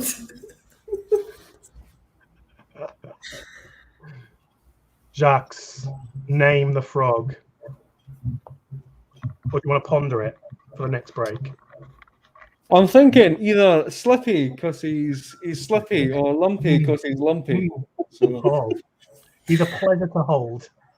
He was born Slippy. He was born Slippy, he lives Slippy, and he'll inevitably die Slippy. Maybe at the end of these live sprints, who knows? So Slippy, Devanthia, and Jax make their way, and in front of them is this huge marshy bog dirt. As you step forward, your feet is sinking deeper and deeper into the ground. There is a bridge across this bog, and on either side, you can see there is rocky ridges. There is like a stone cliff face. So unfortunately, you're not able to walk around it. But you think maybe there's enough outcropping on these cliff faces that you could kind of shimmy across, but it's going to be hard, and you're going to need to keep your footing. The bridge itself looks in keeping with the bog in front of you. It looks damp and rotted, and some of the planks are missing. Maybe you could get across it, you're not sure. But in the distance, across the bog, you can see there is something shining in the distance that looks suspiciously like a cooking pot that might belong. Oh my god, I knew it. I was all like, oh, is that a cooking pot? Because you know me, because I cook all the time. I cook you all the foods all the time. So, as you stand Oh, before this Slippy's bog- in danger, though. Will Slippy, by the end of today, become dinner? This is a bog, marshy bog. What would you like to do? How are you approaching this situation? Do we have options, or do we just... So the main two options that you're seeing are the ridges along the cliff face. You think you could maybe get some footholds, shimmy along, but they are very thin, and you're going to have good footing. And the bridge is an obvious crossing, but you're not sure how safe it is. And of course, there is always magic. You are but novices, but whatever creative magic or solution you can think of, it is your choice. Wow. Well, those ridges seem a bit narrow, and I'm a bit thick. So, Devante, you could probably do that, but nah, I'm gonna wade into the bog, see how deep it gets. Can I look around, see if there's a way across? I thought you were just gonna go like straight through the... I'm just gonna go straight into the bog. Bog calls me. No. Well, the Devante would probably think that I couldn't really go by the edges because I like to look at things and then I will forget what I'm doing and then I will just step through into the thickness of it all. However, I did learn how to freeze my path. That could be useful. Just some frost magic. Okay. I don't know if it will be quite strong enough for you and Slippy, but Slippy maybe could slide through it. So Devanthia is thinking about freezing some ground, solidifying this bog. Jacques this is not the bog, but it is very reminiscent of the bog, and is stepping out into a ground that he feels comfortable. So are you just looking for somewhere to go, Jacques, or are you powering through the bog? I'm looking to see if there's a safer path through it. If there's bits where there's more rock than bog. And I would definitely be getting Slippy to kind of jump ahead to see if there's just to test it for me, because I don't have a lot of innate magic, but I'm very in tune with nature. Sure, yeah. You step forward out into this bog, your feet like sinking into the mud as you go, and you hear the flap of wings above you, which you've heard this morning, but these you can just naturally tell are much bigger. And as you look up, you don't see anything, but you just see like the edges of a shadow disappear of a ridge in front of you, and some rocks fall down on the other side. You miss what it was, but there's definitely something around. Make, I believe you should have 2d6s, hopefully. Do you have 2d6s, Jacques? It's inside of the frog. Oh, I'm blind. I can just see the frog. I actually found dice that would be frog or toad colors. Amazing. Yes. Roll 2d6 for me, Jacques. I've lost them in the bog. That is a critical fail. Jacques sinks and you never see him again. Oh. Is this to like see the bog to rog ratio? Yes, you are. Jacques is looking for a safe place to go right now, and he's going to roll 2d6 because I'm giving him advantage because this is his home terrain. 6. Oh, and 2. 6 and a 2. So you've got advantage. You live in the bog. You are from the bog. This is like a bath for you, Jacques. You just wade out into it, and you can see in the mud that there are actually platforms of rock that cover it. And because this is your natural terrain, you think that not only will they hold your weight and Slippy's weight, you think Devanthia actually does have an easy path across the rocks here. You can pathfind through the bog, essentially. Are they asking Devanthia if she could freeze some of the water around those rocks? It would be easier to keep a bigger surface area. So Of course, if I can. He just goes ahead, like on his belly, just sliding across. Yeah. Just like one push, like in the games with the shovels. I don't know what's it called. Can I? Am I allowed to? You can certainly try. So what are you doing? So she's just going to be like, oh, of course, and she will bend over and touch the ground, look at the sky, forget what she's doing for like 3 minutes straight, full on, and then touch the wettest patch around her, and it will just freeze slowly. You can hear it creaking and solidifying, and you can actually like audibly hear it through however far we need it.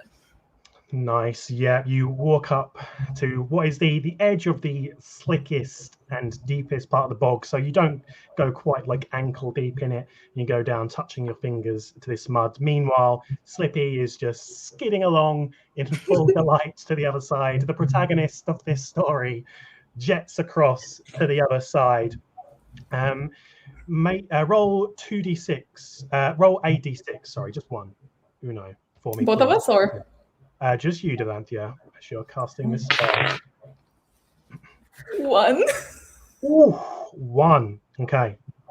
So you go down and you're taking some time, and it's not just casting the spell. You're kind of like spacing out for a moment. And I think I forgot my shoes. I think I forgot my shoes at the camp. Like Yeah, you don't need that I feel a bit sticky on this slippy road. Now, listen, you want to go in here with no shoes on. That way your toes can curl around the rocks. You could feel like the mud seeping in to your shoes. I don't know if you're wearing boots. They might be going over the top of your boots. You've stepped too far into the bog, and you're starting to sink in as you're casting this spell.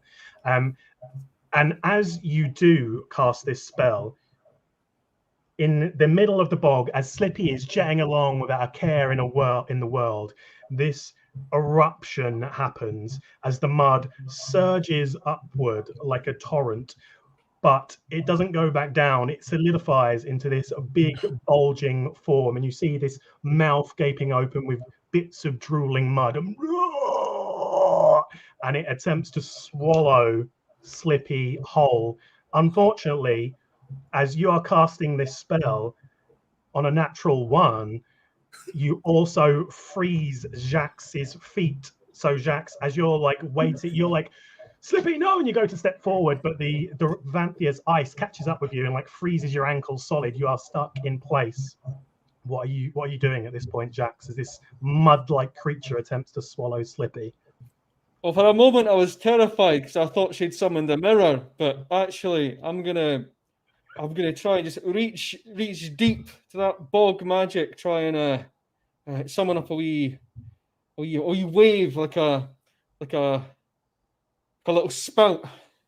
Mm-hmm. You're going mud v mud right now. So what are you trying to do with it? Are you trying to fight mud with mud? You're trying to like smash it against this like mud creature that's forming? It's to kind of just free my feet and just kind of push free it your aside feet. so we can just keep going. Gotcha.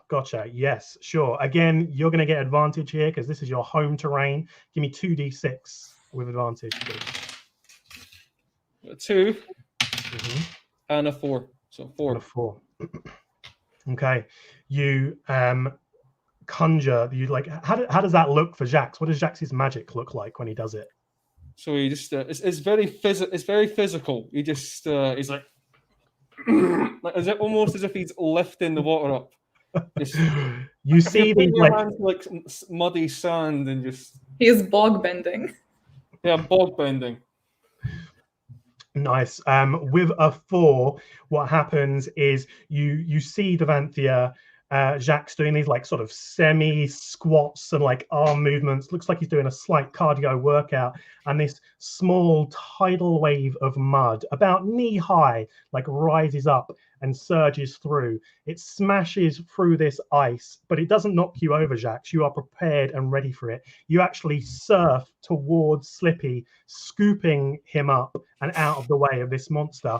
But unfortunately, Devanthia, you are not prepared for this, and you fall slick face first down into the mud. Jax, are you sticky? Are you cruising through to the other side, or are you stopping in front of the creature once you have Slippy in your arms? I'm gonna curve around like one big burly dwarven arm in the mud, just trying to pick up Devanthia as I go. Just try and ride it round. Okay. You still roll with advantage for me, Jax. Devanthia, you just roll a d6 for me. 4. 3 and 2. Oof. Okay. So you see Jax basically starts surfing on this mud. It doesn't just like crest up and then down. It keeps going, and he is able to stay atop of it and curve, scoop Slippy up, and then curve out of the way, back around to Devanthia, manages to grab onto you. You're now like you're held up, this dwarven strength above the slick, muddy surface, but you're like inches above it, your face just spraying along the surface. You're able, flying, but slightly. Yeah, it is exactly that. You spread your arms out. You're like, ooh, this is quite fun. This is fun. And you're able to reach the other side and reach firm ground. The mud splashing down and petering out, seeping forwards to the edges of where this silver pan is. But unfortunately, the mud monster still lingers in the background. You can see now that this monster is starting to like reach towards you, and it's not like humanoid, it's like a big blob, and as it goes forward you see it kind of like sludges moving towards you. It's got like no eyes, no nose, it's just a huge mass. On the ground in front of you there is the saucepan, which you have seen Cordell cook many a meal in. You know it is definitely his. And as you do look up, you can see that there is a cave there, which you're sure was definitely not there a moment ago. You thought it was just a rocky cliff face, but now there seems to be a cave, and there is vines, thick, coiling vines drooping down over the face, and overhanging rocks that look disturbingly like teeth. But once again, you can see footprints heading into this cave. 2 sets of footprints. One that is walking, and one that looks like it's being dragged.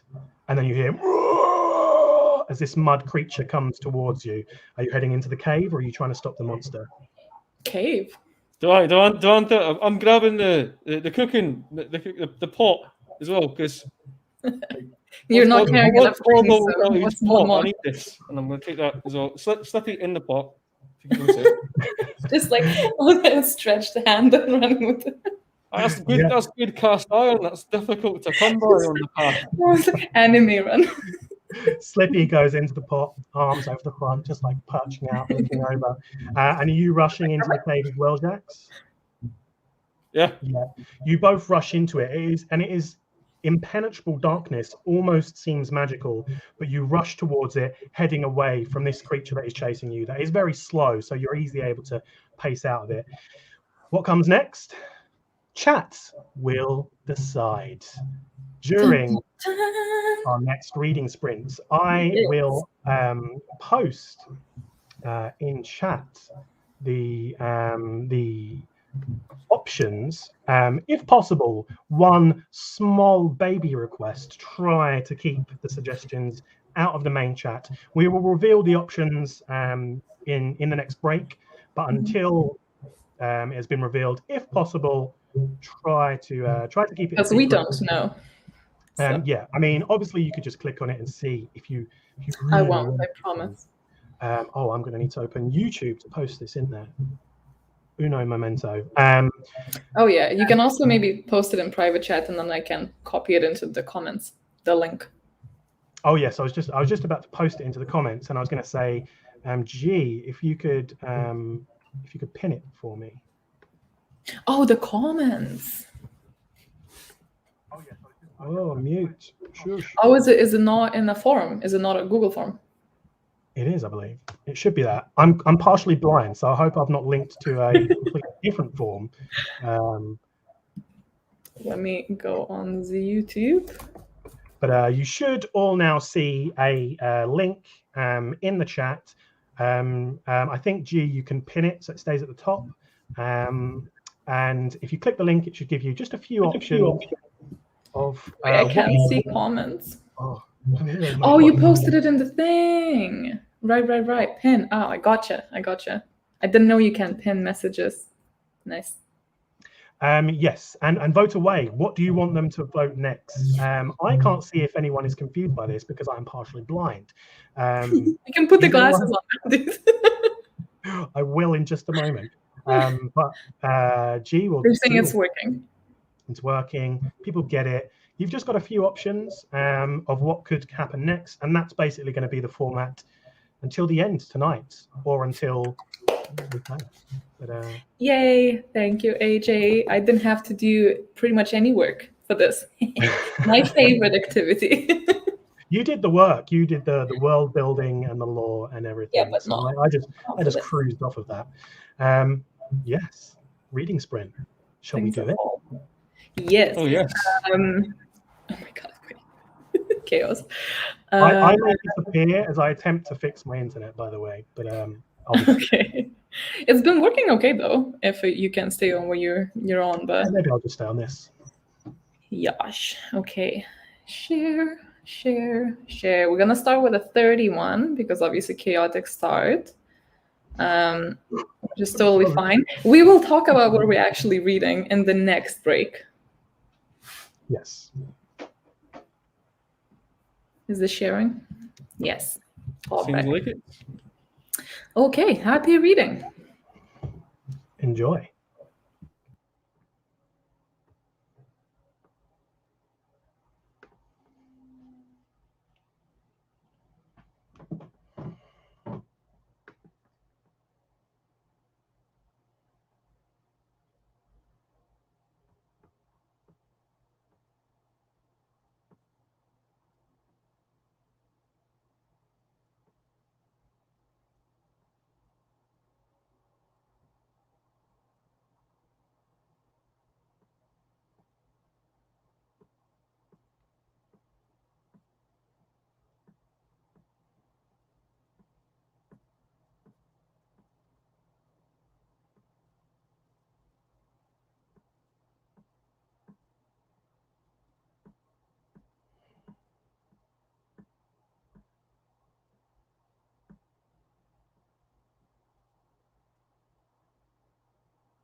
Hello.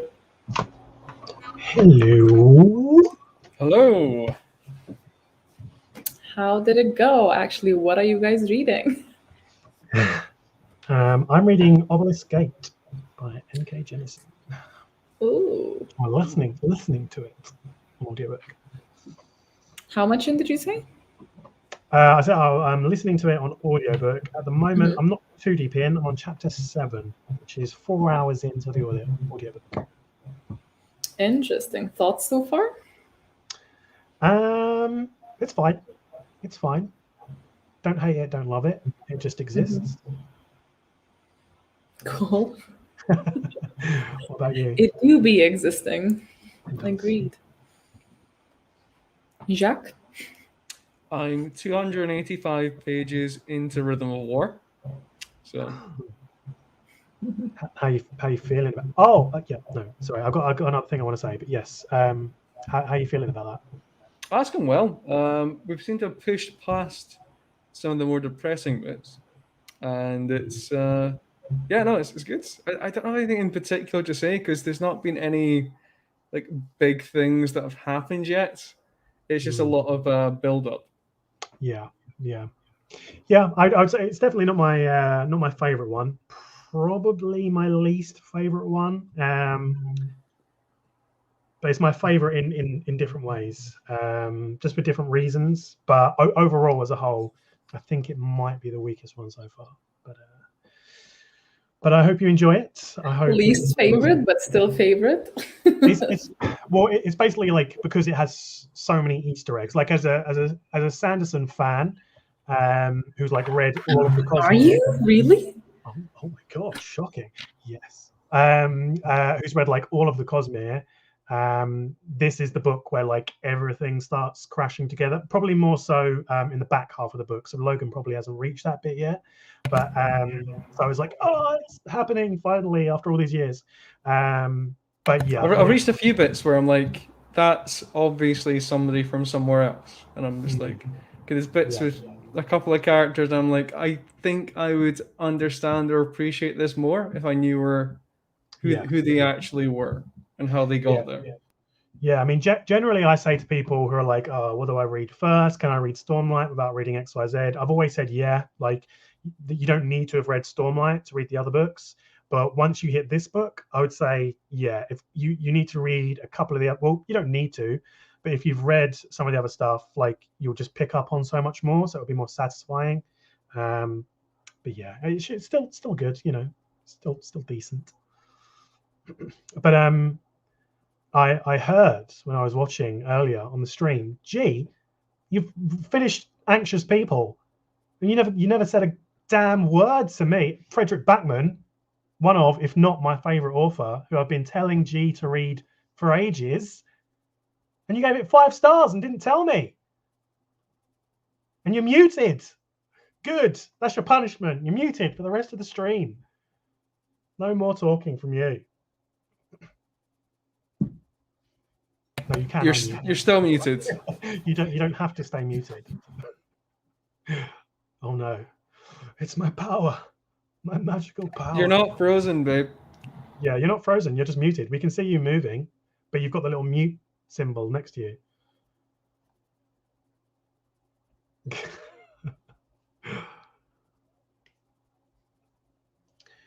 What's everyone else reading? Devil and the Darwater? Is that Darwater? Farwater?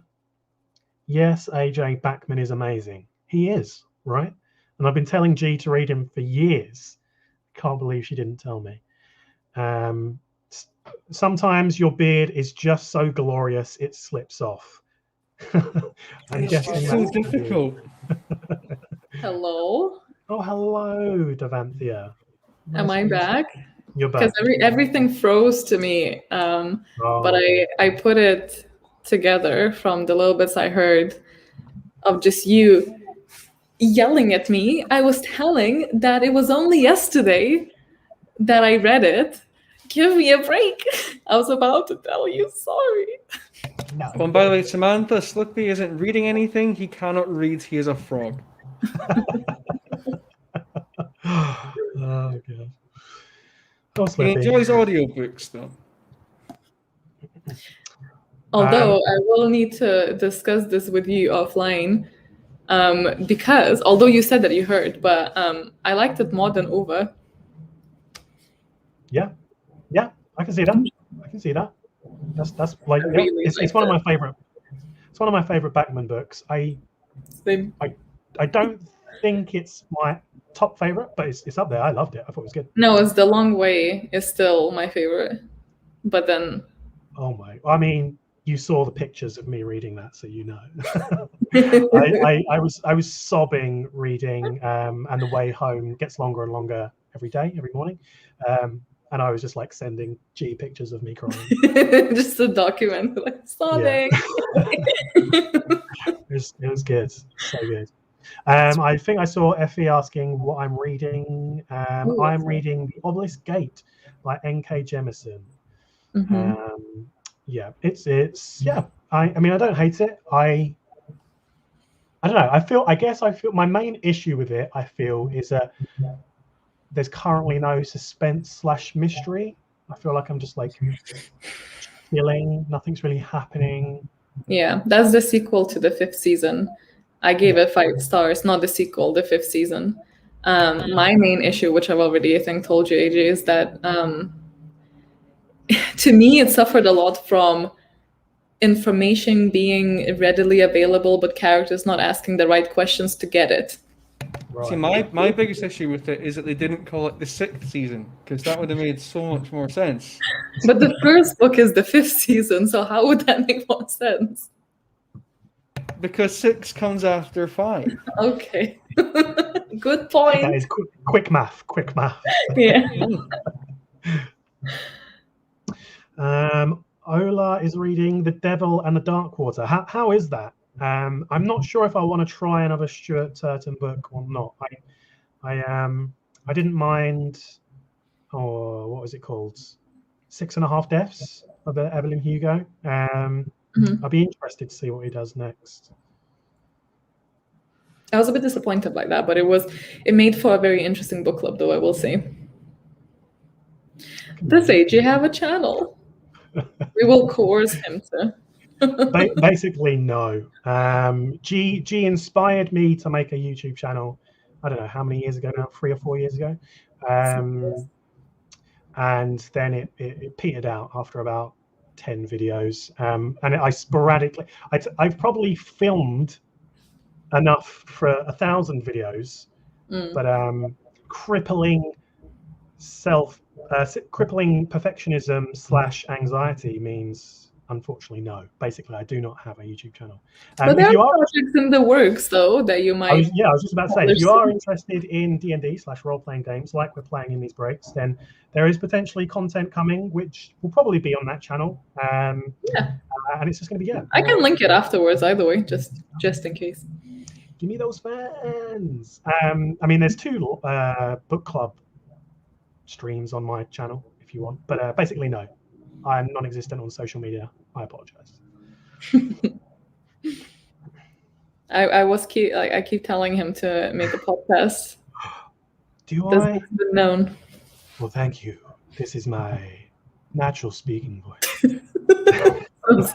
This is mine. This is just how I talk around the flat. Yes, that's the morning voice I wake up to when Logan is like. Absolutely no apologies if you can't understand what I'm saying.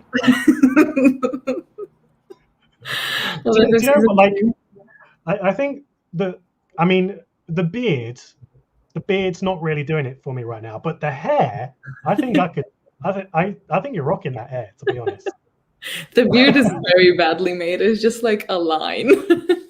Yeah. If you take it off, maybe people will. Oh, I don't hate that. I think maybe just keep it that way, so maybe it's easier to hear. You can rock a man bun. It's probably a good idea. Actually, be audible. Dark matter. Woo woo. M&S that bird. This isn't just any Earthling. This is the magical Readathon Earthling. I don't know. I don't have a TV. but I assume that is from the advert.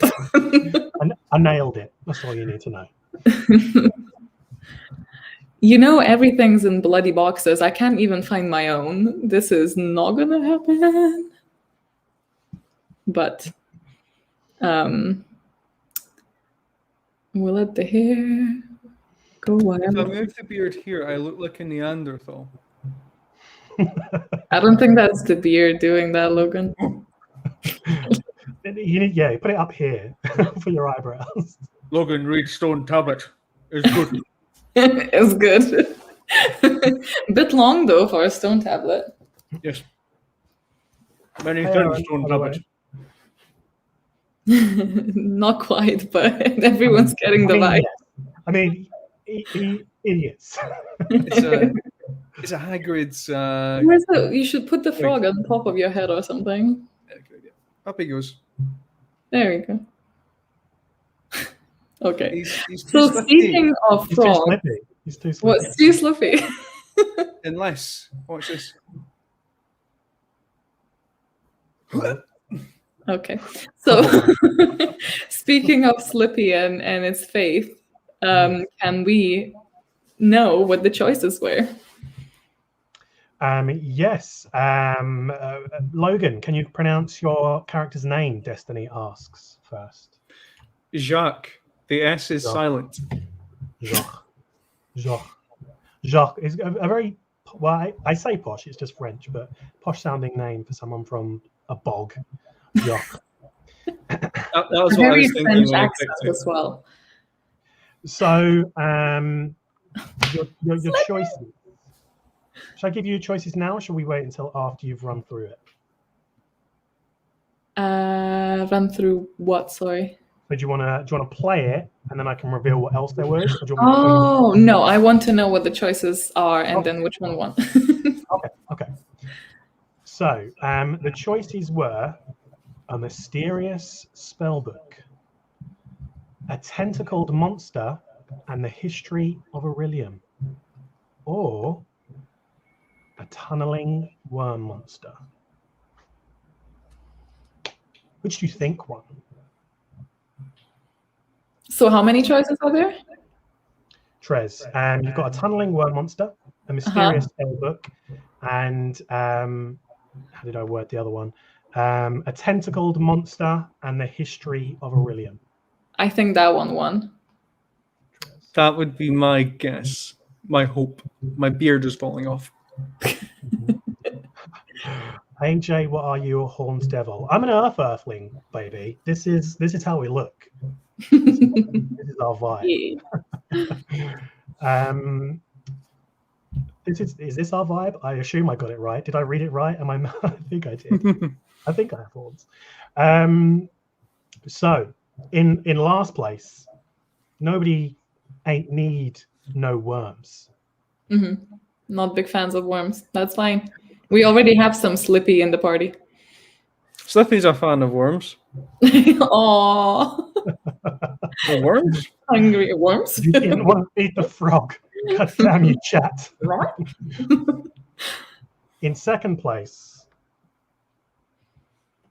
and it is very close, there is 3% between the two. A mysterious spellbook. We didn't get the spell book, of course, because that would be useful.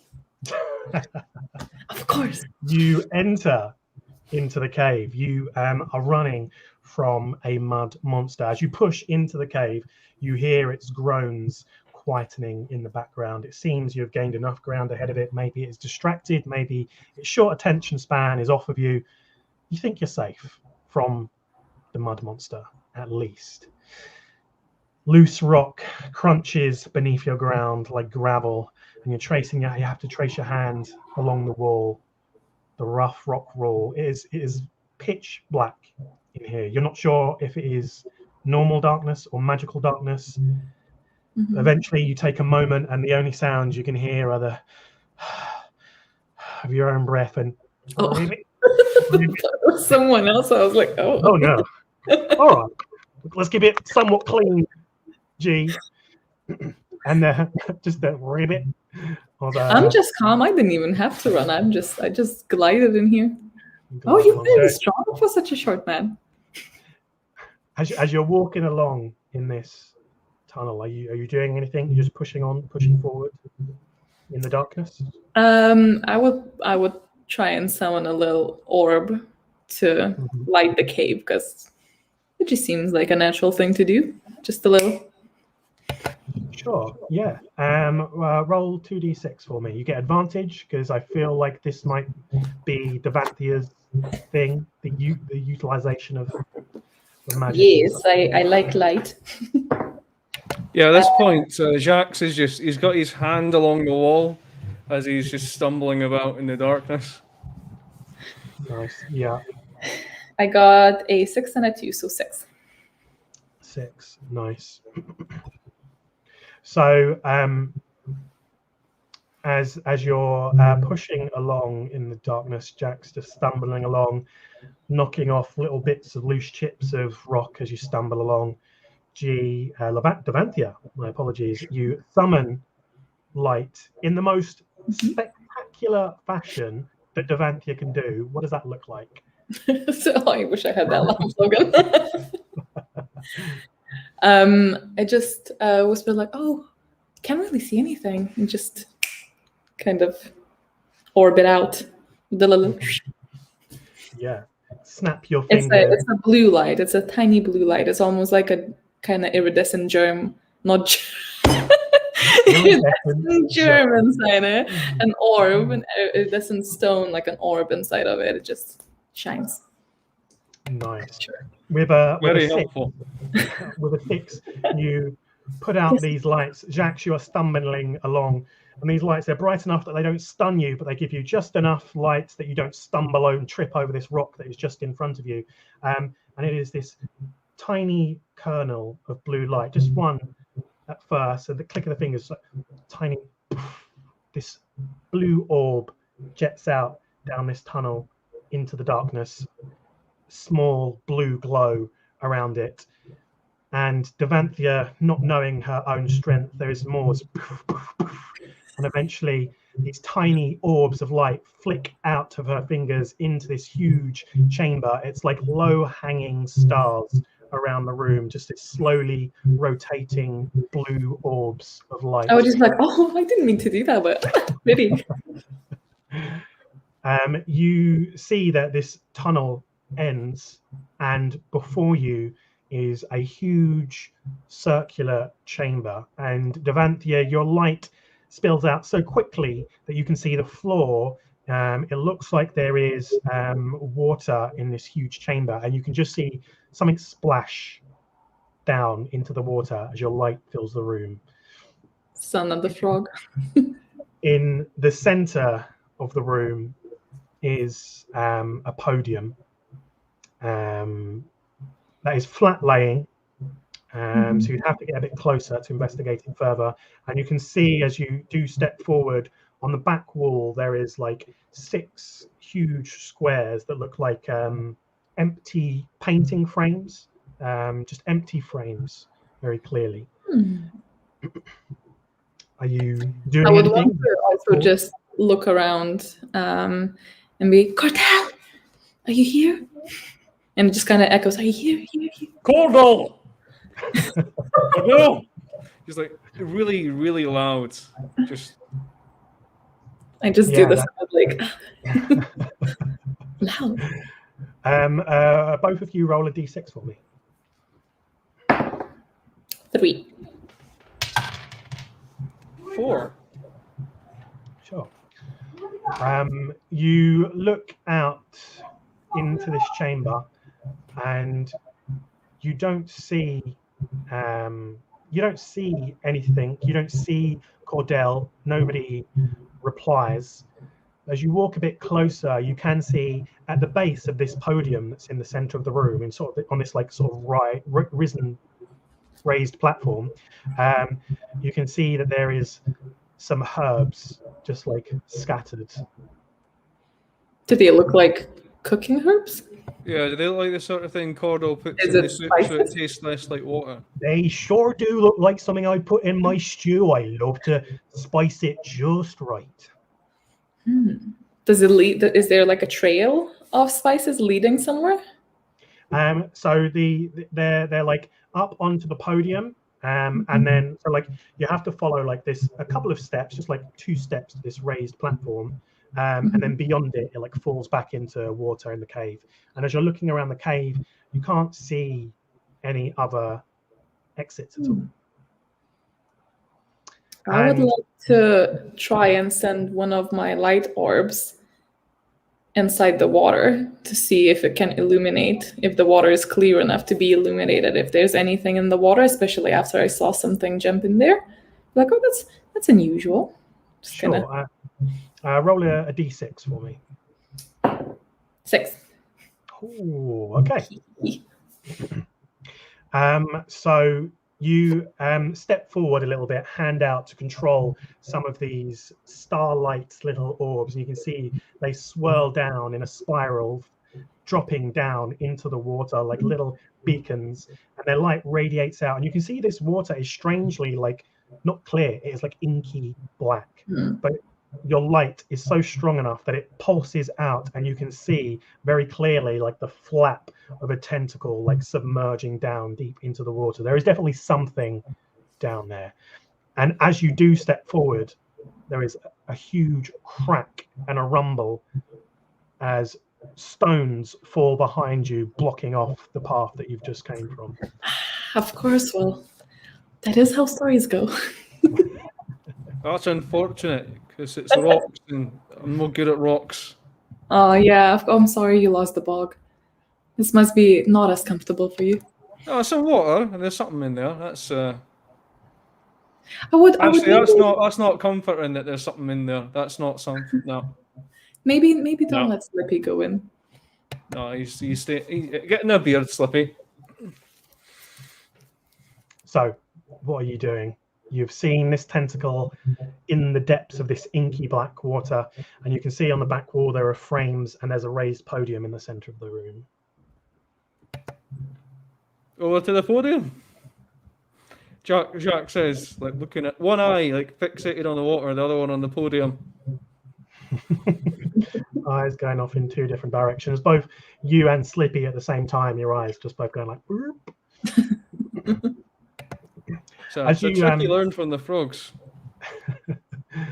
As you step up on to the podium, Jacques, you can see that there are like slates of stone that have carvings in them, depicting various different images. And Devanthe, are you following, or what are you doing?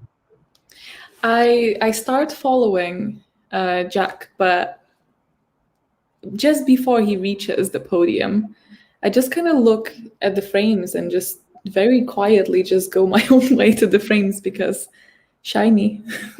So you have to step through the water. So you start splashing into the water. Just like you know what? Yes, sure. Yes, she would probably. She'd be like, "Oh, yeah, peculiar." Like, oh, there was definitely something in that water a moment ago, and then you look up and you're like, "Oh, Yeah. what's that?" It's like walking Exactly. out. Jacques, you'd see these slates. There are 6 of them, and what you see on them are a group of people standing before a crater. You see depictions of what you know as demons that are shrouded in darkness, a human and a dwarf writing thick, heavy tomes, a fractured landmass splitting apart. You see what you know as Orilium, a city floating in the sky, and you see a meteor descending down to the earth. What do you do? Look, Devanthe, there's pictures. Ooh, pictures! And then she just turns. Oh, but there are no pictures in the frames. How weird! But you have pictures there. And I'm just kind of standing there in the water, just like going back and forth, like. Yeah. And as you turn and say that, this tentacle splashes up out of the water, coiling around your leg, suctioning to you, and you can feel it like pulling at you and tugging as you start sinking down into the water What are you doing? I'll run over with one of the stones. I'm just gonna whack it. Nice. Get off. I will, if I can react. I don't know, like when I'm assuming I slip and go back and get kind of dragged by the tentacle ray. You get pulled. You've still got your feet at the moment, but you can feel it. You are like rocking. Oh, okay. So I obviously try to pull my leg free, and since there's water and I can do the water magic thing, I want to kind of splash a little wave of water onto the tentacle, freeze it, then and then attempt to then yank my foot away to break it. Sure thing. But both of you roll d6s for me.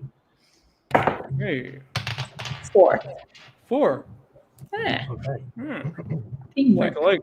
We need to put lights on soon.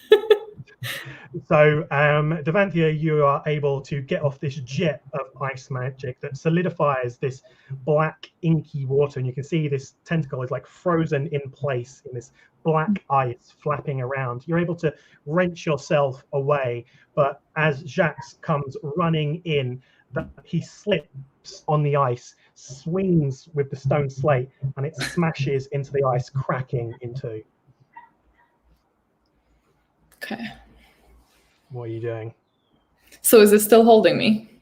You are free now. It is like free. Frozen in place, and Jax is just like now fallen over. He's now like spread eagle on this small frozen. I'll grab him by like the back cloak, the hood. I don't know if you have a hood, but I'll grab you by something, maybe hair, and just kind of like drag you as I myself. What's the beard? Oh, I'm so terribly sorry, and just drag you quickly away from the water. Yeah, you're able to easily drag him to the other side. Jax, you now have like this stone slate, like two pieces, one in each hand.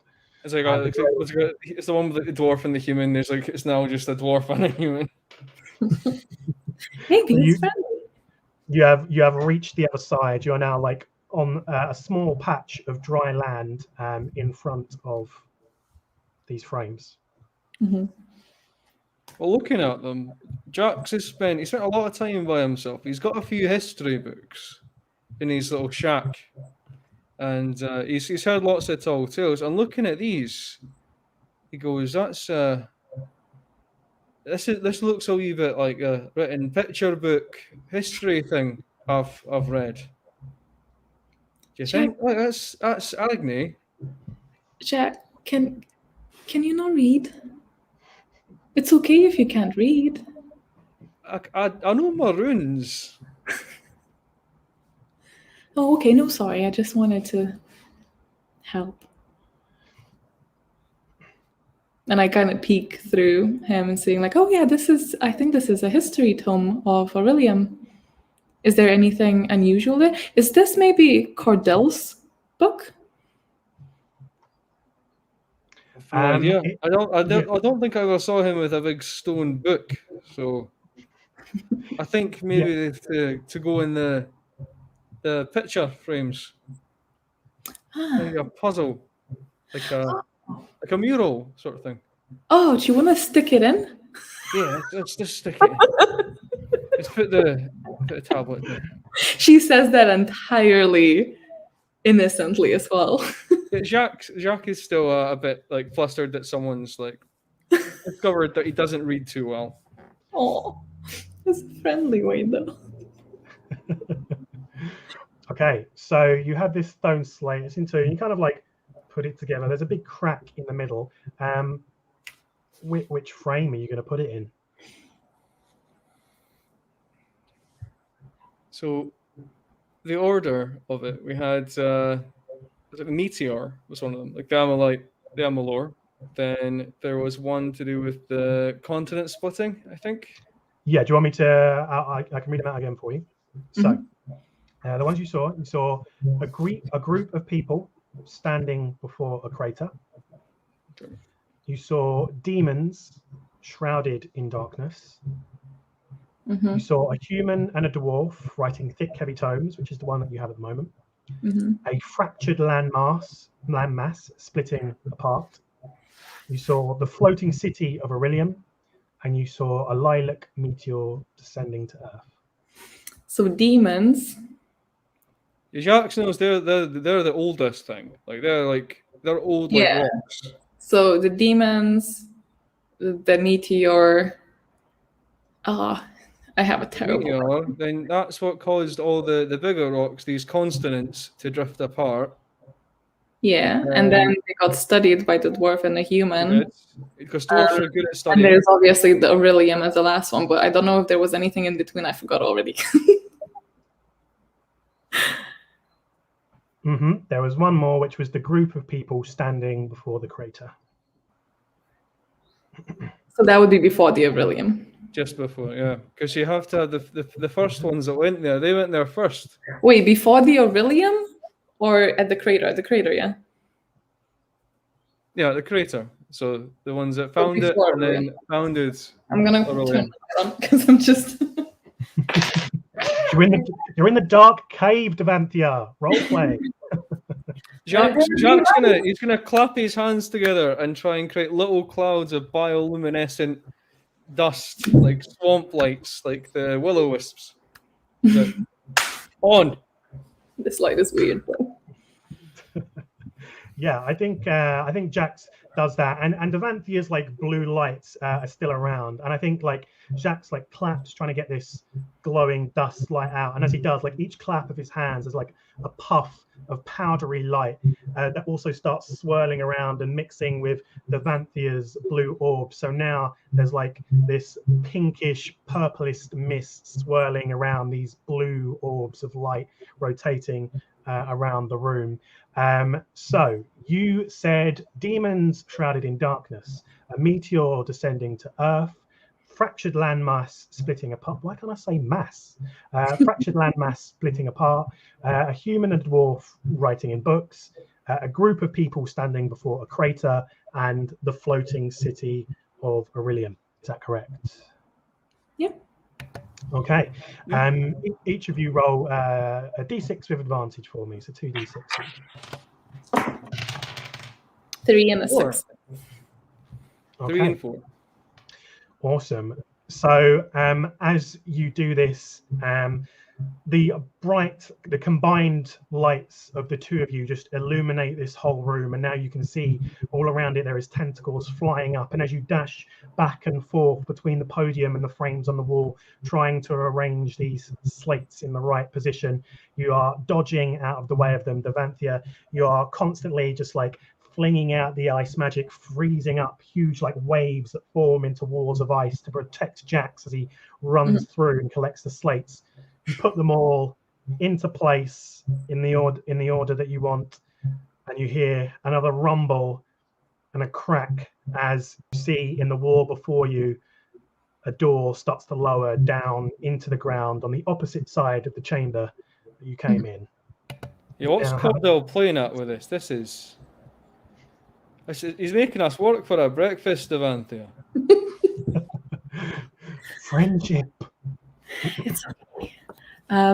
Let's run. Let's run to through the thing, away from the octopus. You run out of the room, away from the tentacled creature, surviving another challenge. And Yay. what comes next? The It's people up to you. Well, we got to find Cordell quickly, because otherwise the rest will be getting up, and we'll lose the rest of the novices. We'll fall behind. Un momento, por favor. Oh, did I stop it? I'm going to put my light on as well. Okay, is that the right one? I think that's the right one. Yes, I have posted in chat the next one. G, if you could remove the previous pin and put the new pin. Chat, how do you want to punish them next time? They have had mud monsters and tentacle creatures, and you did some revision on the history of Orilium. Was it correct, G?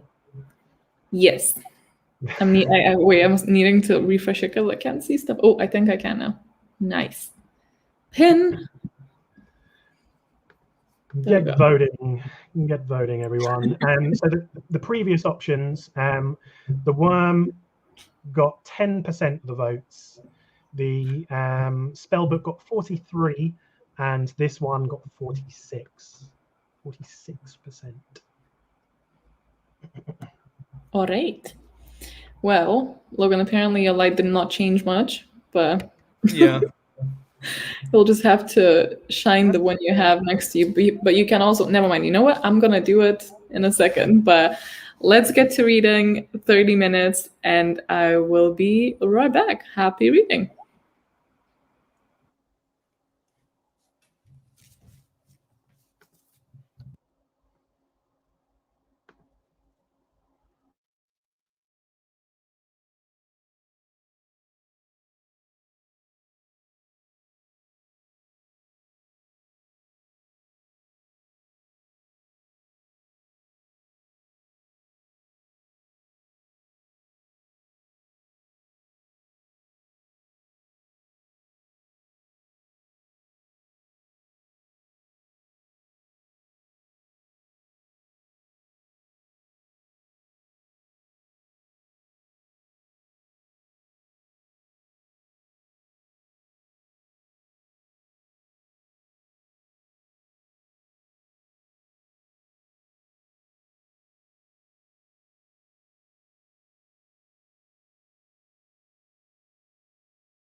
is a lovely sound.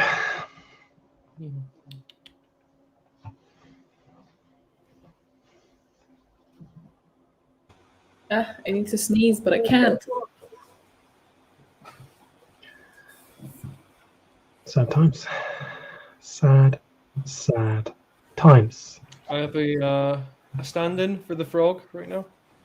A little replacement for the new Slippy.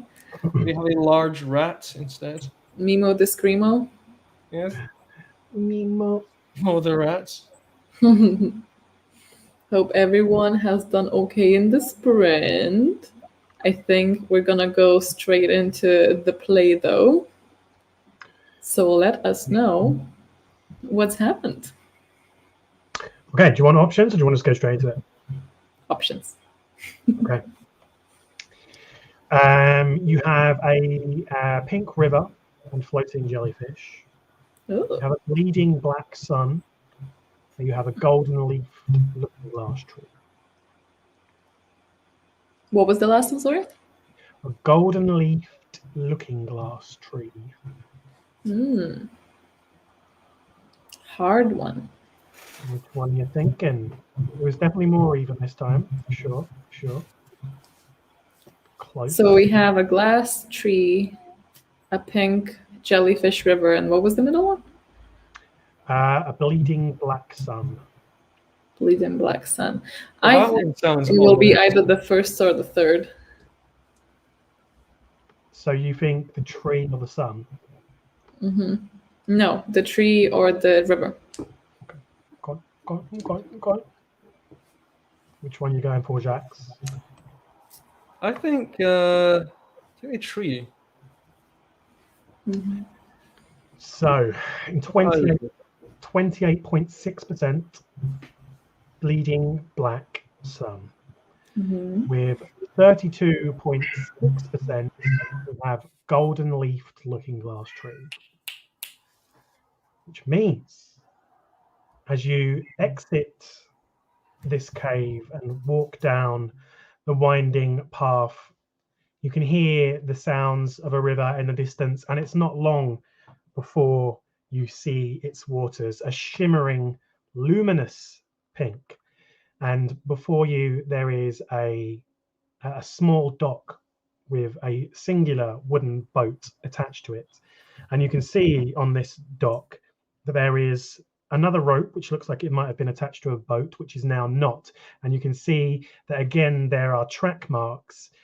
This time, it looks like there are finger gouge marks that someone has tried to grab a hold as they've been dragged away. There is clear signs of a struggle on this. Aww. Is there like a little spatula somewhere thrown in the cave? You look around and you can see sticking out of the water, there's like a little whisk. Looks like Okay, well, it is a whiskey journey. Hey-oh. So, assuming I think we're gonna go. Maybe feel around the river and the boat if we can sense any magic or any traps. Yeah, you look around and as best as you can tell, there doesn't seem to be any human-made traps. Looking for magic on the novice path is a rather silly thing to do. The whole area is full of strange and peculiar magic. Very fair. I probably would have been just doing this to sense any magic and then be like, oh, right, of course. Because I'll just be pushed with all of the power from the surrounding Amalurite, and I'm like, oh yeah, of course, go where I am. So what Jacques is going to try and do is he's going to pick up Slippy, and what he's going to do is he's going to Not make like sure that. That's how you hold them. Arthurian Isn't it too dogs slippy? have a scruff. The one part Doesn't it that just isn't slippy. And what I'm going to do is because Slippy's been sitting in Cordell's cooking pot for a while. That's what we've been going through here. So I reckon he's picked up the scent. And normally, most things like hounds, this is the reason you want an Arthurian bog frog, right? Is with the hounds, they'll lose the scent if you go through water, but not an Arthurian bog frog. So I'll just, Slippy, do your thing. And I'm going to put them next to the water. Point them towards the whisk. And I'll be like, go on. See if he can pick up the trail. See if he knows if Cordell's crossed over here. Sure. Yeah. Roll 2d6 for me. You get advantage in the water with your frog. 4. So you can see Slippy dives into the water, speeds along to the whisk, and just like takes a lick of it, and then just like looks back at you. Soup. Ribbit. And with your deep communication of frog language, Cordell has definitely been nearby, and you're able to get. Slippy will be able to sit at the front of the boat and lead the way and gain some ground for you. But unfortunately, he doesn't seem to be nearby. It looks like you've got a little bit more traveling to do first. Okay, to the boat. Let's sail. You jump in the boat. Slippy hops to the front, guiding the way, making good time down the river. Around you, the forest is dense and thick, and you have oars. You can paddle along. Only one set of oars. Who would be doing the rowing here? Oh, that's going to be Jacques. Jacques, yeah, makes sense. I'll just be touching the water, just with my fingers, like swimming by. Be like, oh. Yeah, sure. I wouldn't do that. There could be more of those tentacle thingies. You. That's a good point. Although I think the water clearer here? Or is it black? Yeah, it's definitely clearer. It's very clear water, but it has a luminous pink tint to it. As you put your hand in it and trace it along, you can see like splitting the water, and it sort of like leaves a glittery sparkle behind as you drift along. It seems safe. You can't see anything coming for your fingers when you dip them in. Both of my hands in, it's like, oh, it's glitter. Splashing along in the water. And as you do like splash your hands in the water, it like overcompensates, and there's like these two big torrents of water that fire up over you, and it like makes these like rainbow arches that you're able to glide as through. The little droplets just go everywhere. Yeah. And as you paddle along, beside you, you can hear a rustle in the bushes along the bank of the river, and you keep your eyes peeled. And what's your initial response to hearing like the noise of something in the brush? Jacques is used to these kind of things, so he stills his hands with the oar, and he just watches, listens, asks Devante to stop her splashing for the moment, and just. No, I would flag it as well, and I would really sharply look, and with my very keen and very detail-oriented elven eyes, would try to see if I can basically make anything out. Yeah, you take a look, and as you do, with your keen eyesight, you can see like these flashes of silvery white light in the bushes. Silver lights. Silvery white light, yeah. Is it of any shape? Does it look like it's coming from an object, or is the light itself is just what's there? Yeah, there definitely looks to be a mass containing this light, and you can see that the branches and the bush around you is sort of shaking and moving. There's something that is moving through the bush that is emanating this light. I'm like, ooh. Jack, I think there's someone there. I don't know if we should maybe, I don't know, approach, say hello, see how they're doing. I truly do believe that everyone just has the best intentions. Sure. I'll steer the boat towards it, and as we start drifting like the last couple of meters, I've just got the oar up like this just in case. And I'm just like, Okay, Devante, you take the diplomatic route. I'll take the other one, just in case. Yeah, your boat like drifts slowly towards the bank of this river, and as you push closer, the light glows stronger and stronger until, emerging from the bushes, you see this large stag. Its fur a pure silver, and its horns seem to be emanating the light. They are glowing a pure white light, and it seems. oh my god, It it's seems. Steven. I know Steven. I know Steven from home. Hi, Steven.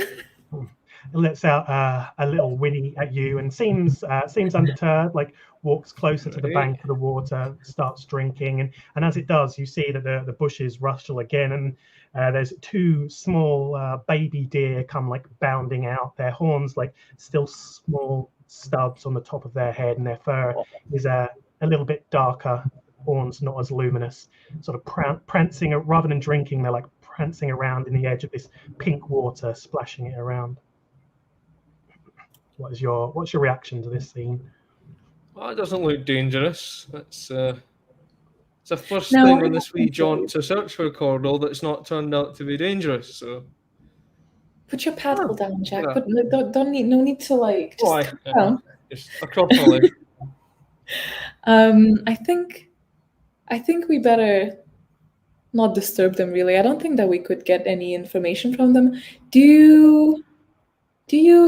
You know, I've noticed that you obviously have a very good relationship with your frog Slippy. Do you actually communicate with animals, or is this just like a one-off? I've got a wee bit of earthling blood in me, and I can sometimes it's that connection needs to be I could give it a go. I could try. Yeah, if you maybe they've seen a friend pass by. So Jack will he'll reach out with his hand just into the water, and just like where the deer are like lapping at like the river's edge, he's just gonna touch the water, and a little ripple will pass out towards it. See if he can get any information. He's just putting forward the intent that he's peaceful. He just wants to know what's passed through, try and get a feel for what they've experienced recently. Sure, yeah. You like put your hands into the water, and where earlier the Danthia put her hand into the water and it gave off this glittery shimmer and rainbow arcs, Jax puts his hand into the water, and you see this pink turn into like the browny bog water that darts towards the deer, and you see like reeds, boggish reeds and weeds spiking out of the water, and it like splashes out into the deer's face. Jax, I would say you get advantage if you're an earthling to communicate with animals, but to actually communicate with an animal that is not of the bog as well is a complicated spell. So I'd say also disadvantage. So just roll a normal 1d6 for me. Okay. So you get a slight advantage over the average person. 4. A 4. So you do make a connection, but it is limited. And rather than having like a direct mind link and speech, you can see flashes of its recent memory, and you can see Cordell on a boat passing through here recently. It looks like he is struggling against a figure, but the figure is shrouded, almost as if chat needs to decide what that figure is. But it almost like but it seems that he has definitely passed through here recently, and he has not wandered off the path. He has definitely been captured and is being dragged away. What I'll say is this will give you an advantage later once chat has decided things. So I share that with Devanthria. He's not just gone wandering about for herbs and bark and bits and pieces and berries. Someone's taken our cook. Someone's taken our Cordal. No, yeah, I kind of gathered that from, the aggressive nail marks on the ground. But I am getting quite hungry and I am quite worried for Cordell, so we maybe should just make way down the river more before they get even further. Yeah, right now the worry is outstripping the hunger now. It's need to make sure Mr. Humnug's safe and sound. Yeah, you push along down this river, and the deer sort of like bound along alongside you, having this faint connection with you now. And as you do, as you get deeper along this river, you see several shapes start to emerge from either side. Can I just, when we still pass the deer, I'll just cast a little shield around them to protect them from anything? Yeah, sure. You cast out your hand, and you see like this. It's like a faint ice-like shield, the shimmery blue, like almost powdery snow-like shield forms around them as you're drifting down along the river. And from either side, you see these luminous, glowing white forms, many of them, a swarm of floating jellyfish in the sky start to drift out. What's your initial reaction to that? Jacques just kind of shrinks back a bit in the boat. That's are they meant to be up there? Oh, I don't think so, but I'm also not quite sure if we're meant to be here, so who am I to judge, really? And as like with each undulation of their body as they like drift into the sky, you see they let out this like melodious, almost like sigh sound, and as they do it weirdly seems to coordinate with all of them. So it almost makes this like symphony of like like this like melodious sound as they move through the sky. And with each undulation of their body, there's also like this fine silvery powder that drifts down. Your boat is going along too fast to stop it. And these jellyfish don't seem to be coming towards you. They just seem to be like swarming overhead, like crossing over into this huge mass of jellyfish, floating jellyfish. And as they do, they like you see like these shards of light these shards of light expelled from their body, and you are flooded with the happiest memories of your past, with hope and happiness, euphoria and bliss. It is distilled nostalgia that you are filled with at the moment. You are still in the present, still taking in this moment, but probably this is the most content that you've felt since joining the novice path. In this moment, you can't help but relive those happy moments. What is Jacques' happiest memory? You can take a moment if you need it. It'd probably be he's just lost in the annals of time here when he was just a young boy, knee-high to a bog frog, and well, maybe not that small. He's a dwarf anyway.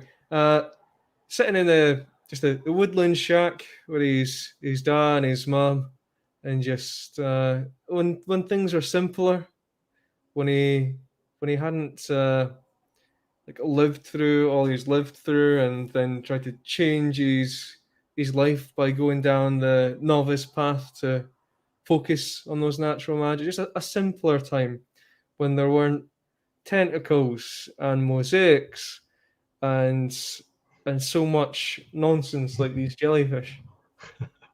Yeah, Back when jellyfish stayed in the water. Yeah, just Simpler reliving the simpler times on the bog, that childlike innocence, your family around you. And it's weird because you're definitely in the present moment, but it is almost as if you have your family around you, and you've got Slippy, or maybe a much smaller form of Slippy, or another frog, and we just like see the pinnacle of the bog frog market as you turn, and there's just like this huge wave of hundreds of frogs just jumping around in the bog, and that is the visage that we're left with Jacques. Devanthia, what is your happiest moment? I think a very specific moment when her adopted mothers moved to Carador, and they were kind of wandering really aimlessly until they have decided to open a pub. And it was maybe a couple of weeks after the opening of the pub, and it was a late evening and it was quite empty. And I just remember seeing them. I was behind the bar and I see them servicing a couple of customers, and then just like hugging each other and being really content for the first time, not really haunted by their past or not being too stressed. And it was a very warm moment. It was maybe 2 a.m. in the morning as well. It was just the pure contentment and the joy that I saw in my parents. Yeah, I mean, again, it's this childlike innocence, the memories and the release of stress of your current burdens at a time where you didn't have obligations, and your family, your mothers are around you. And not only that, the patrons of the bar, though you may not know them all individually, that sense of like happiness and just community just fills the bar. And there's like drinks being served, like pints just like magically floating over. You can see like someone's got peanuts and they're like floating in the air, like trying to catch them out of the air. It is a jovial and happy memory. And you drift along. Eventually the deer stop giving out the stag giving out a whinny, bidding you farewell, Devanthia, as your boat drifts on, and they stay behind. And this although as you drift on and the jellyfish also stay behind, and you come out of this cloud of this like fine white light, powdery white light, you do still feel contented. The happiness, the nostalgia, and the relaxation stays with you, and you're reminded that although the path is dangerous and around every corner is a new trial, that there is also wonder and magic and things beyond your imagination, and that is why you're here, and you are renewed with energy as you continue on the path to find Cordell. I look back at Jack and I say like, oh, I've taken drugs, back a couple of months ago that made me feel very similar. Maybe we can get some of that when we get going, because that was nice. Aye, maybe. It's a bit. Shouldn't be doing that. No, it's. Oh, it's quite alright where I come from. Different sorts, I guess. It's magic. It's magic. It's fine. It's all natural. Yes, the options of what comes next will be down to chat. I don't know how much time we have, but Bleeding Black Sun was down at 28.2%. Golden Leafed Looking Glass Tree was in at 32.4%, and this was in at 39%. So very close between them all. Let me grab the link.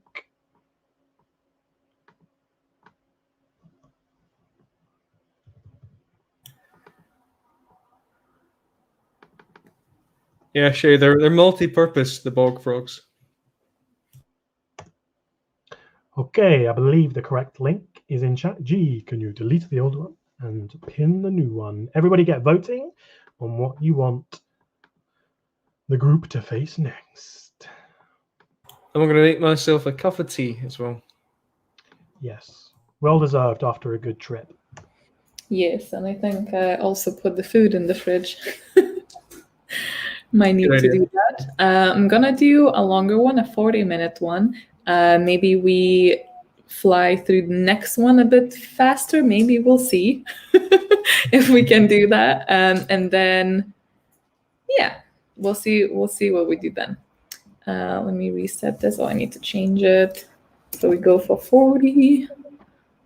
And can you see it? Yes, you can. Good. All right. Have fun, guys. I'll see you in a bit.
don't know how people have alarms like that. I hate it. Mine is like,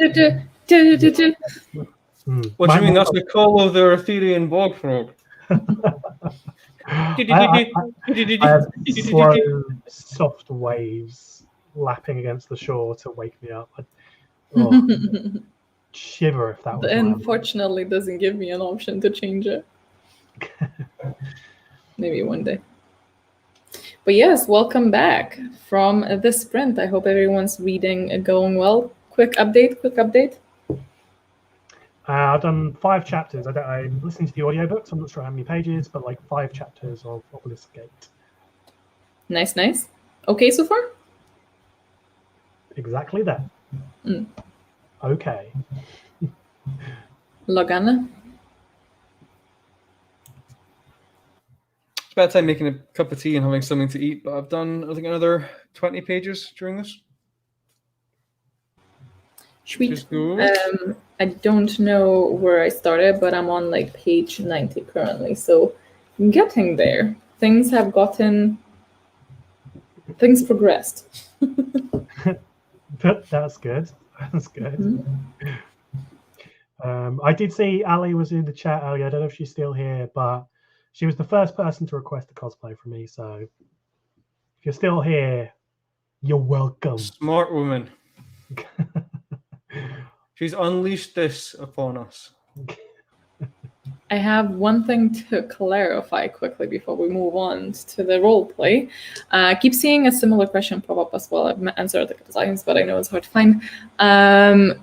Yes, you can have a couple of heritages, but for the Earthling, one would be dominant. It's the same as like with genetics, right? Like you can have a parent with brown eyes, you can have a parent with green eyes, but you'll be one or the other, right? As a dominant kind of gene. However, the affinities that you get from any particular background is just something that you would have advantage on. You would have an innate ability to wield that magic and wield it better and with more ease. You don't even have to be an Earthling, and you can still have a good understanding of every element if you learn it. If you are Earthling, then you'll just find the earth element much easier, and some would even have to like study it. They would just know how to do it, but would have to maybe go and learn water or fire and so on. Because I saw someone, all the elements. You don't even have to be an Earthling to be a master if you decide to study it later on, basically. Yes. Very nice. Very nice. So, what's happening to us? What is happening to us? What is this? So chat said there's one clear winner here. There's only one choice. So let's see what that is. Do the votes reflect that though?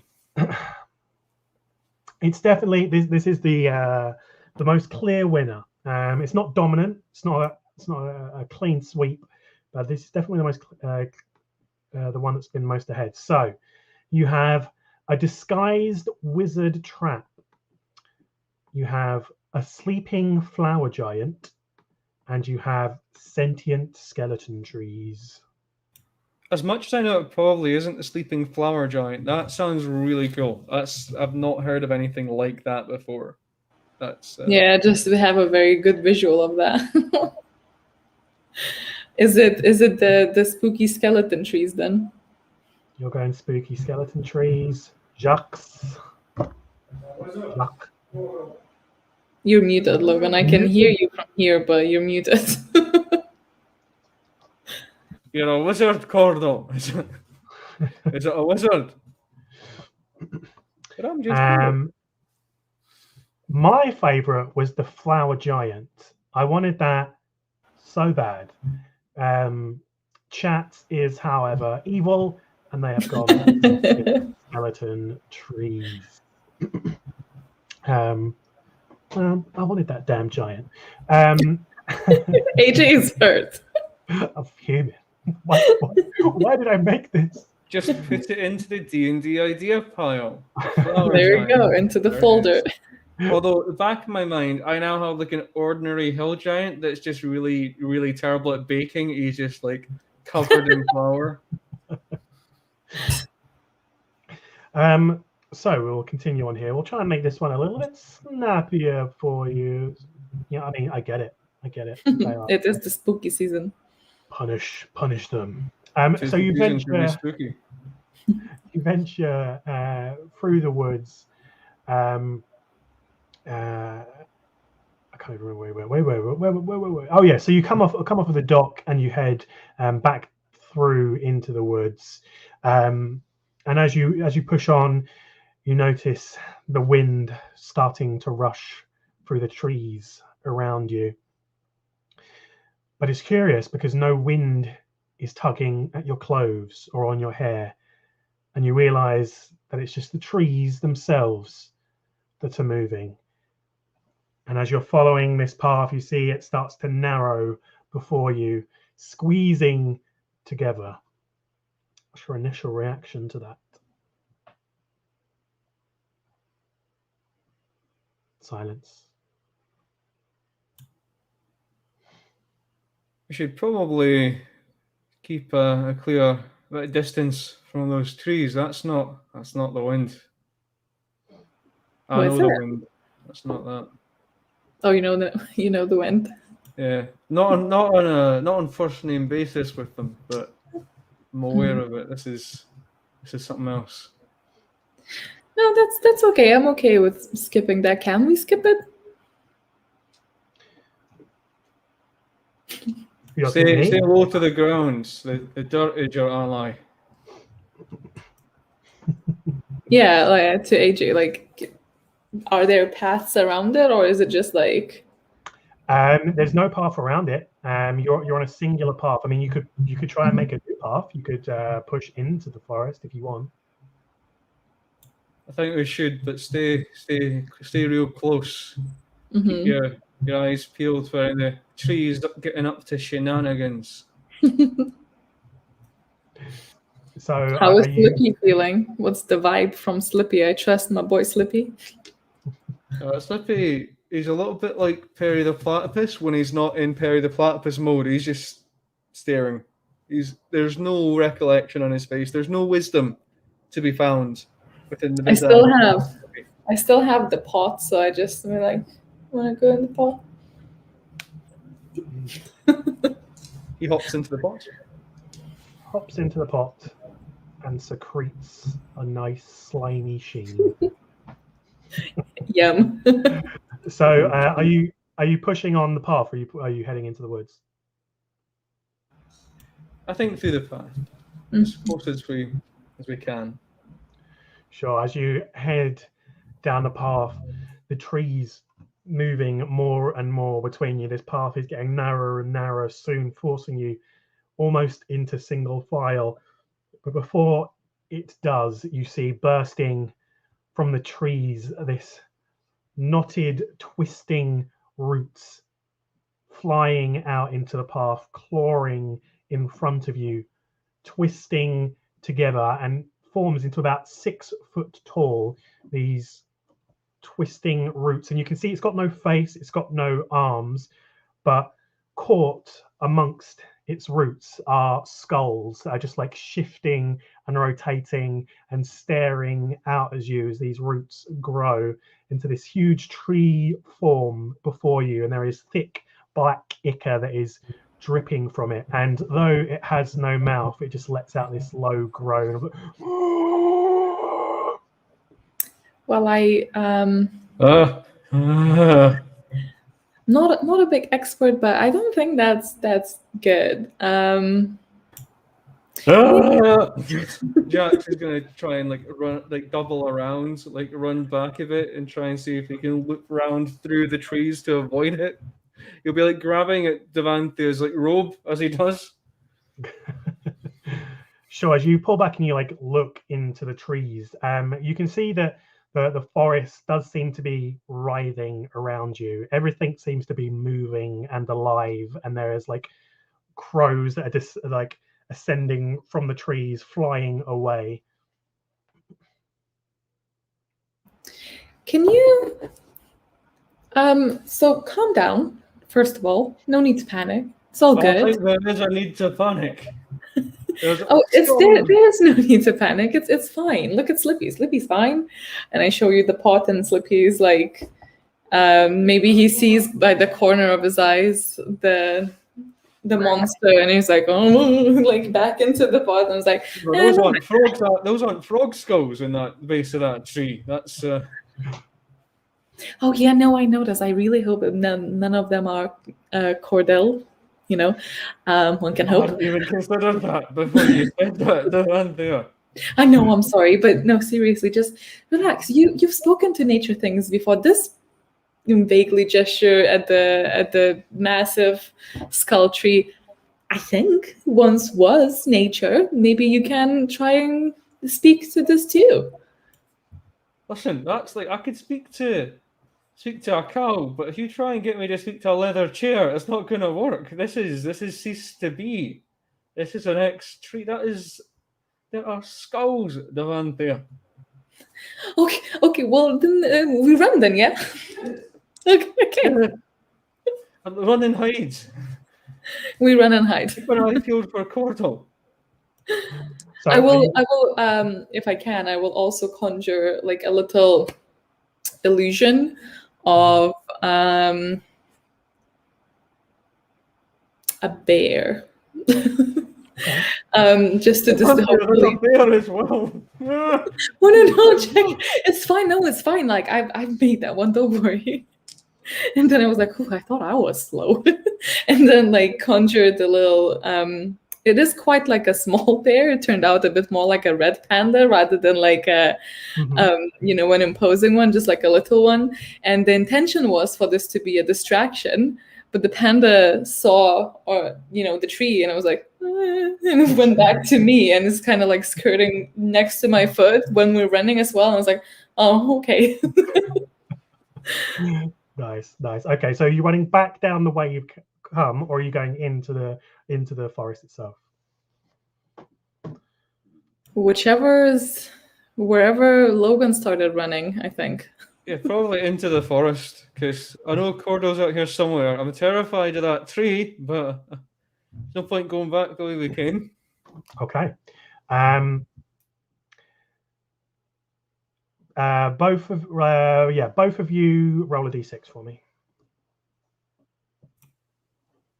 That's a 3 from me.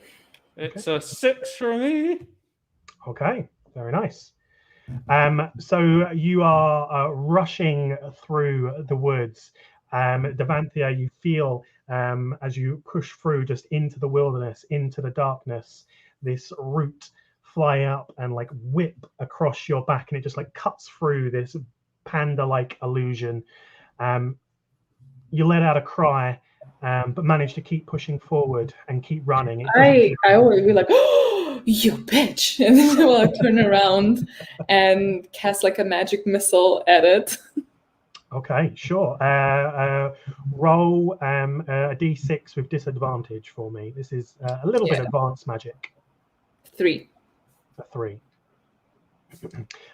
So your spell, you try to create this magic missile that flies at the roots. Unfortunately, you haven't had much training in this spell, and it does go a bit wayward.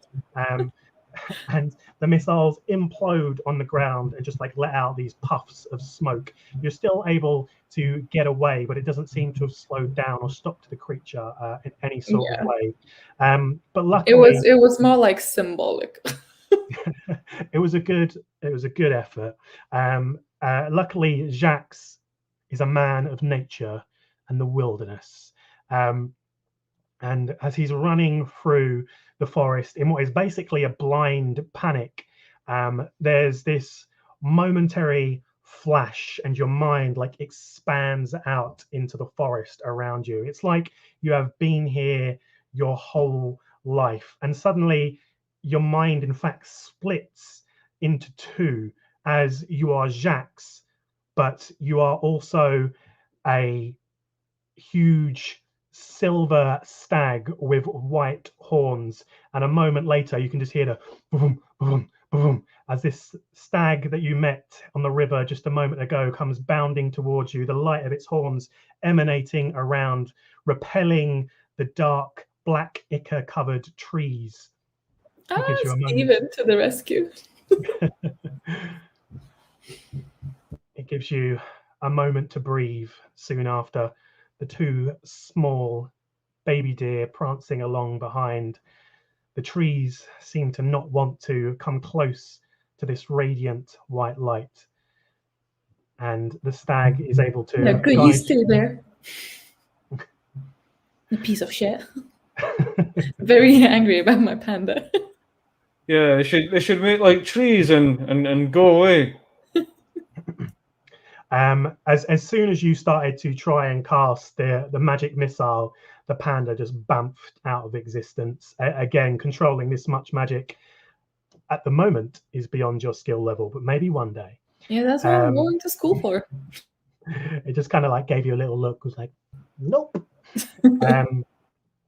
But the stag is able to guide you forward, protecting you from the skull trees, and it guides you back to the path where it returns to normal, widening out once again, and you can see Cordell's backpack on the floor, contents spilling out.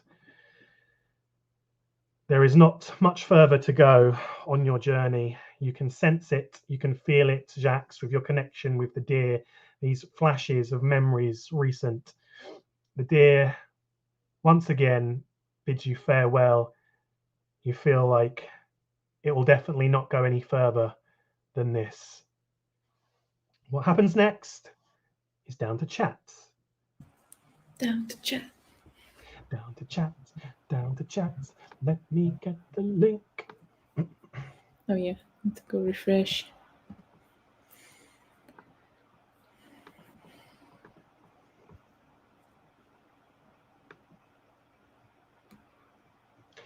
G, can you do the honors? Yes, I am waiting for the link. It is done.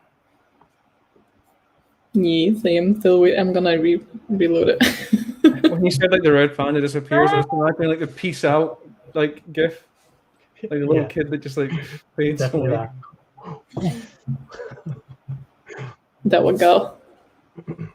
Vote. The amount of effort it takes me not to peek. I would like it to be acknowledged. Well done. +1 on your next roll. Who has a backpack?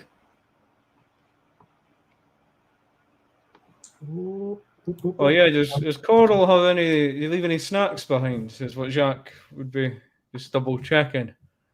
Yeah, you rifle through his backpack, and Cordell keeps on supply a healthy amount of snacks for his little gang.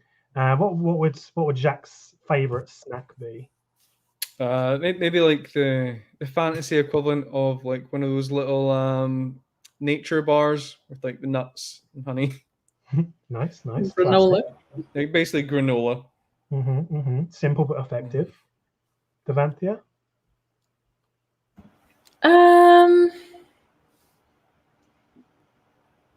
I think I'm going to go with some sort of sugared apple situation. Oh, okay. Candied apple. Yeah, you can dig through the pack, and he has got it all prepared there, supplies ready to go, and if I do say so myself, it's pretty damn good. There are no magical effects. Roll D6. How good is it? A 5. 1 poison. 5. I'll take a 5. Oh, 5. Not bad. Pretty good. There's no magical effects yet, but after some study, who knows? I don't know how much time we have left, but let me. Oh no, go back. This one was definitely a clear winner from before. The least voted one was the Wizard Trap. Next up was the Flower Giant. Damn you all. That one was at 36%, and this one was in at 43%. So I did get a little bit closer, but at one point it was Close, over 10%. So yeah, not too bad. Perfect.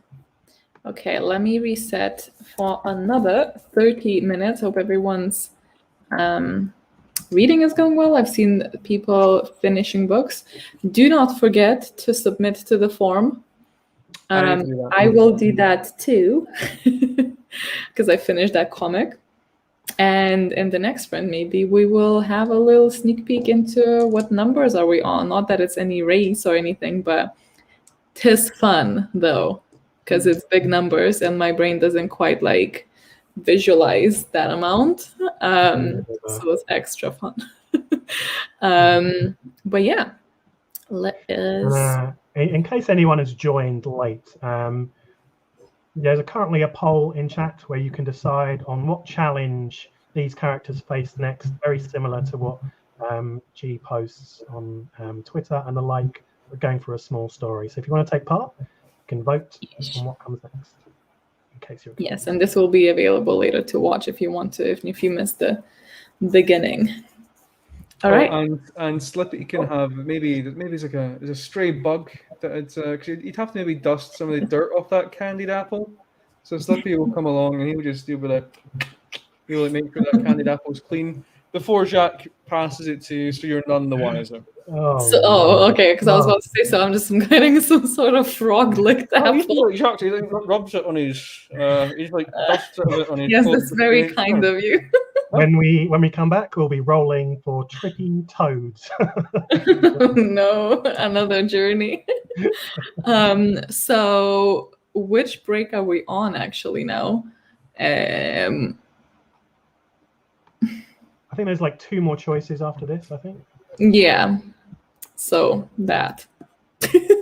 I think that's too. I don't know. We'll see. One more choice. So 2 sprints. Basically. I don't know. Originally, we thought around 11, so it's gonna be somewhere around that. Area. 2 sprints left. So yeah, roughly 2. Yeah. Okay. Well, good luck. Mm-hmm. See you in half an hour. Happy reading.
I really should count my pages.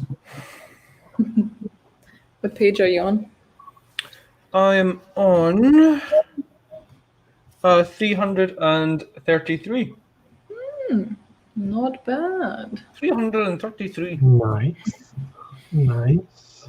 Did you get any more fun connecting the dots moments?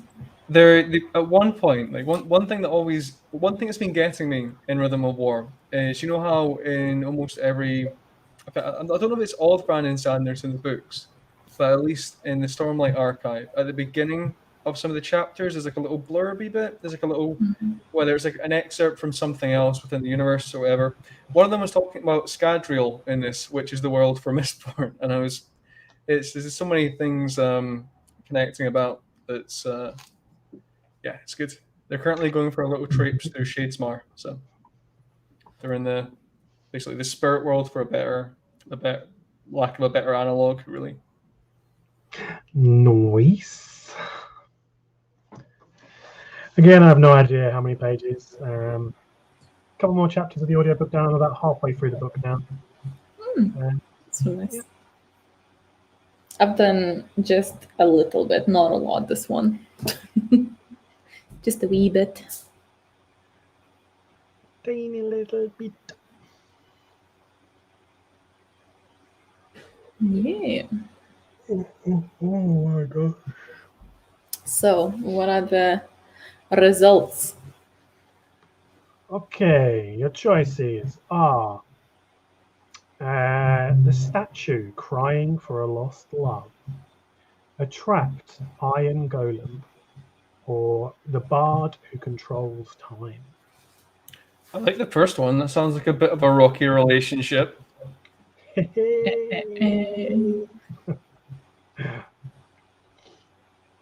Oh, I hope that the bard who controls time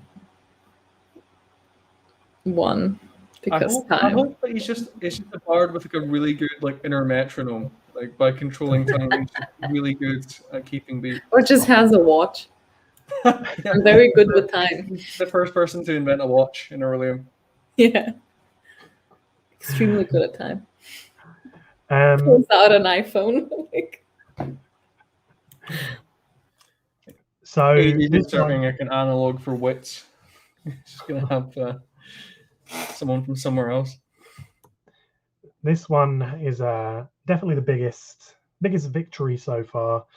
Iron Golem in at 14%, and then the statue crying for a lost love in at 33%, meaning that the time bard is in at 52. My people with time nonsense. Hell yeah.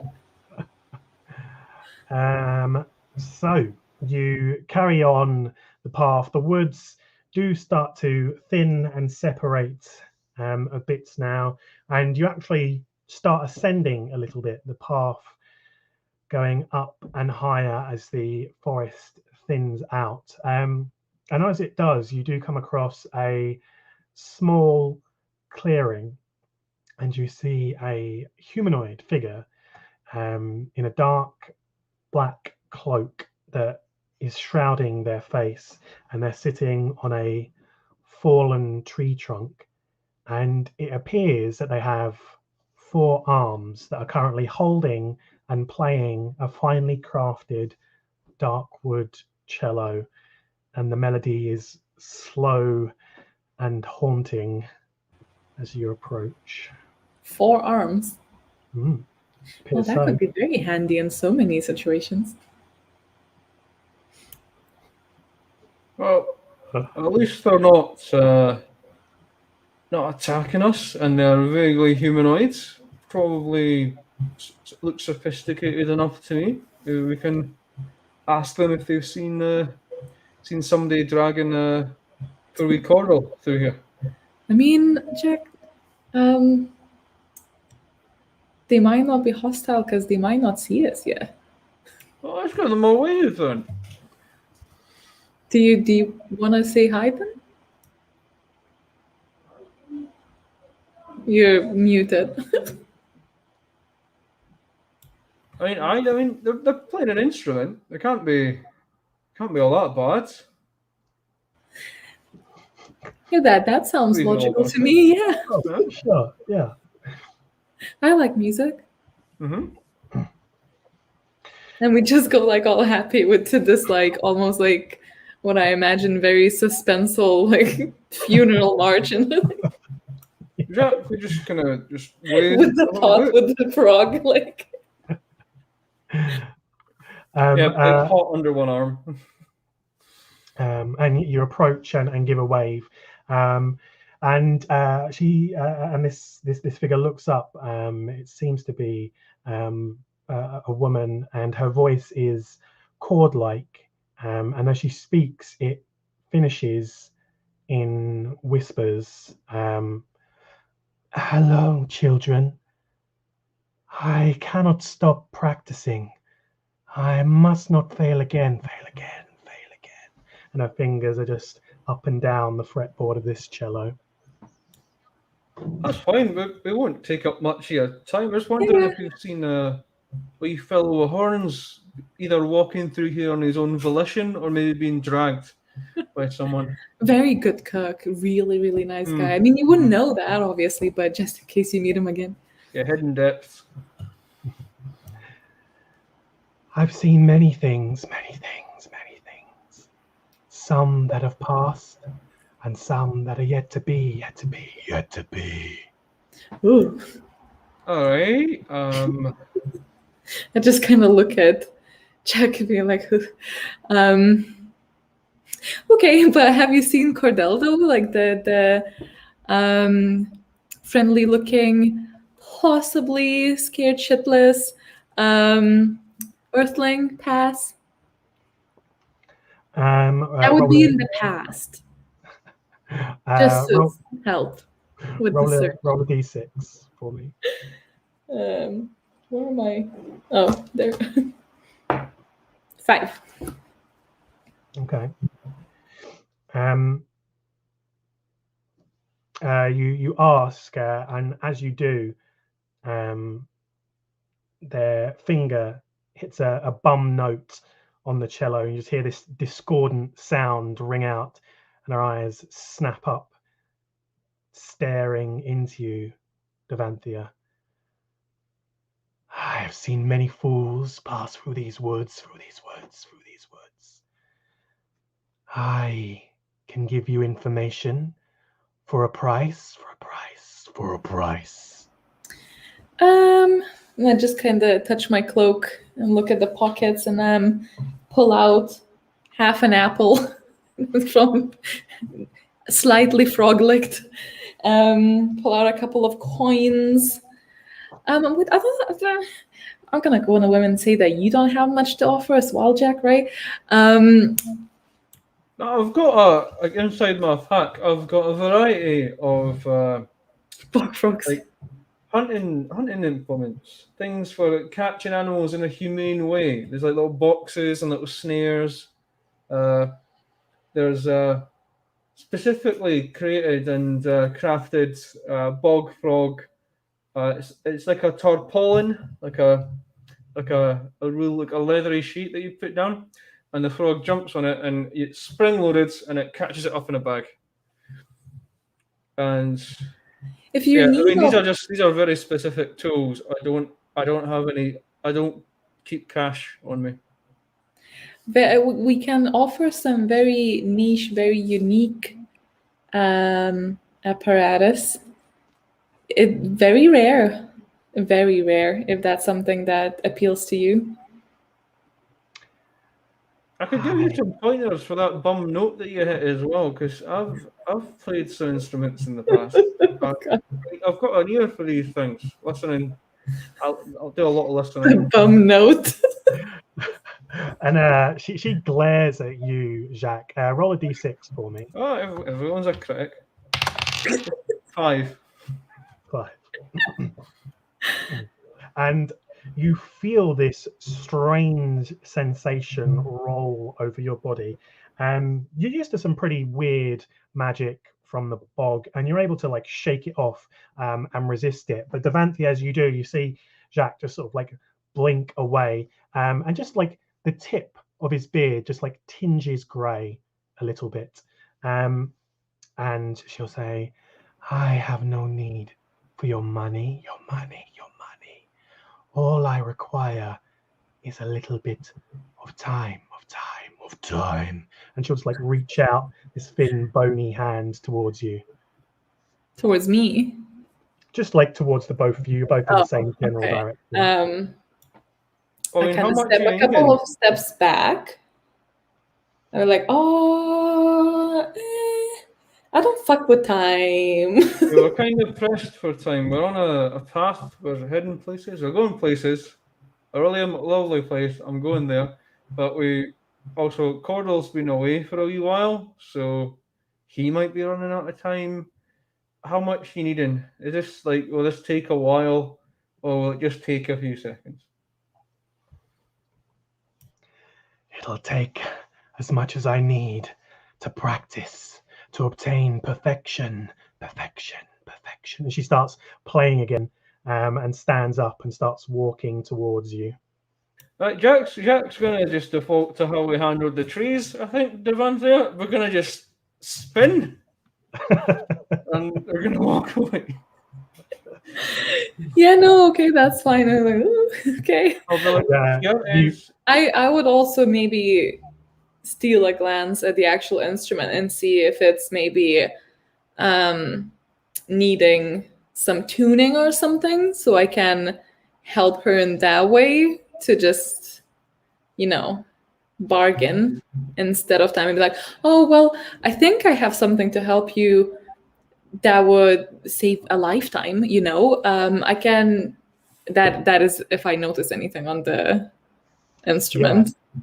So Jacques runs off back the way that he just came. hiding behind a nearby stump. I'm not like properly fled because I see Devante is trying something. Well, as you do, as you like head off, Devante, you like look back to see him skittering away, and you can see like the world sort of like blurs and shimmers, and Jacques is like spun around and ends up shooting back the same way, as if he was just walking back into the clearing again. I just imagine him going like, oh, and back again. And roll a d6 for me, Devanthia. What? What? Okay. So one time it actually matters. So you take a look at this instrument, and you can see that there are intricate rune marks all over it. But this figure, this cloaked figure, seems to have caught your gaze, and don't. You're jealous. You want it, don't you? Don't you? I won't let you have it. And you can see like the cloak starts to flap around her, and the world dimming, and starts walking towards you. I just need some time. Just give me your time. Your time. I really am not jealous. I'm more of a singer myself, really. It's fine. I was just thinking I can maybe, help you with the instrument or something. We had a lot of bards come our way in the pub that my mothers have, so I'm a little bit familiar because I have to help them set up. And all I say this, I like slowly step back towards where Jack is, and I'm just like.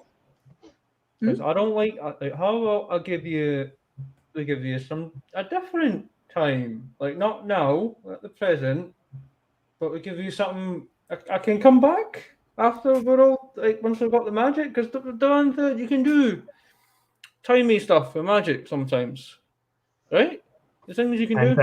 And again, like the world blurs, and Devanthia, you're snapped back forwards. Jack, you're snapped back forwards, but so is this figure. They're snapped back onto this log where they were once sitting, and they just start playing again slowly, as your timelines have been rewinded. And she just says, a bargain. Your future time for information. Yeah, I mean, I've got some left. That's all right. mean, it's important that we find Cordell. Like the Vanta, he's going to be running out of time, so I'm happy to give a bit. So I mean, my time's going to be where short are we without his with this? cooking. Where are we with this estimation of how much time exactly we're talking about? 1 year, 1 year, 1 year. I need another year. And then I kind of look at Jacques and look around for any of other options. Can I have just like a little? I know time is very important, but like a little second to talk with my friend here before we commit to anything.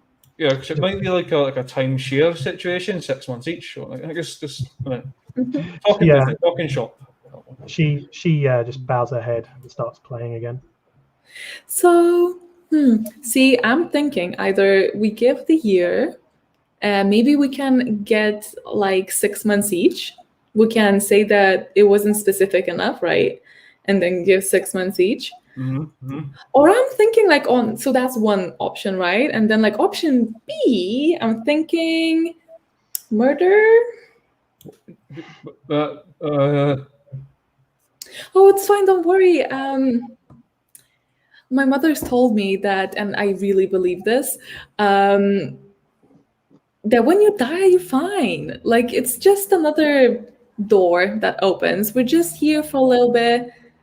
When you die, it's just another adventure, really. So maybe she's actually a better musician there. I mean, like, do you hear this? This is not really good. Devanthea. Yes? I don't prescribe to your particular religious beliefs around this. I'm a wee bit more comfortable with my corporeal self as it is, and I'll give them the year. I'll give her the year, right? No, okay, if you want to. I'm happy to split it 50-50. But you take it, actually. You know you're very keen on it. That's fine. Yeah. Oh, yeah. But I'll bear in mind your openness to that other thing in case things come up. See who's got. Devanthea has some. She's very well-meaning, but she has some interesting views. Yeah, you're decisive. I'll give you that. And I'm gonna. And he'd wander over to the bards and would essentially agree to those terms. A year in the future. Yeah, sure. Take this bony, frail hand, and you can feel the pull of it. It's like the moments, the time, every second is precious. It is mine, and you can just feel some weird warping in your head. You've already got a bit of grey in your beard from a moment ago, and you just get this chill sensation, this ominous feeling, knowing that your future is not quite in your control. This thing looming over you. And this woman points out into the forest, off away from the past, and you see these trees start to wither and decay and fall and crumble in rapid time as she shifts the flow of time, creating a new path for you to follow through the forest. This way. They went this way. Thank you, Lona. Was that really hard? Thank you. Keeps playing. And then I'm just gonna, like, as we pass, Jack be like, wow, she seemed really intense. Yeah, I was thinking that I think she's maybe really stressed. Maybe her work is really exhausting. I'm thinking maybe we should tell her about the jellyfish field, because I think she could really use that. So I'll just relay that information, or maybe Jack, you just pull me away before. I'll be pulling you away, Mr. Ante. This is. They told us, like, as novices, not to stray off the path. I thought that mist was bad. Like, this is. Oh, okay. It's away down this bit. We'll find Coral. Hopefully, this is. Yes, let's We're go gonna do have to that. go back this way as well. This is ridiculous. The next options are in the chat for the final moment.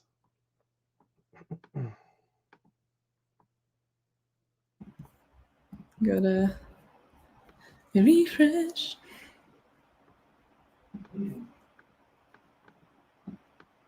Repen.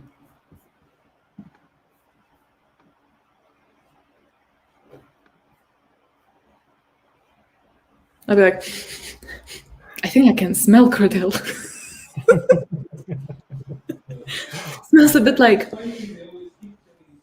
You muted again, Logan. That's a secret of herbs and spices he always keeps in the top pocket. It must be. I can smell a little bit of rosemary and. Oh, is that dill? I think it might be thyme. It's time? Wait. I'm just having a lovely cook-off. No need to worry, everyone. Shall I take it? Oh man, I should have looked at the backpack. What if we had time to offer her? Like the herb. Could it be like, yeah. Cordell's not using it right now. That'll sprig a time. I saw a couple of those. So I'm right here. I think this is close to a third, I'd say.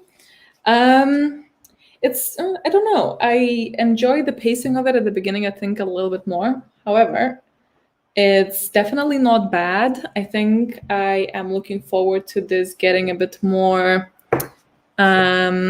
what's a good word for it? Like struggling. Not like evil, but like twisted. Currently it's definitely, it has some interesting concepts, but I think we've been kind of circling the same thing for a bit too long, or I might just be getting a bit tired.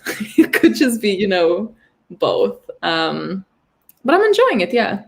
I really, really wish I had an audiobook though, because I think this would be amazing with the way that the humorous bits are there, with the way that it's super atmospheric in some bits, and it's the type of atmospheric that's not too descriptive, which is, for me.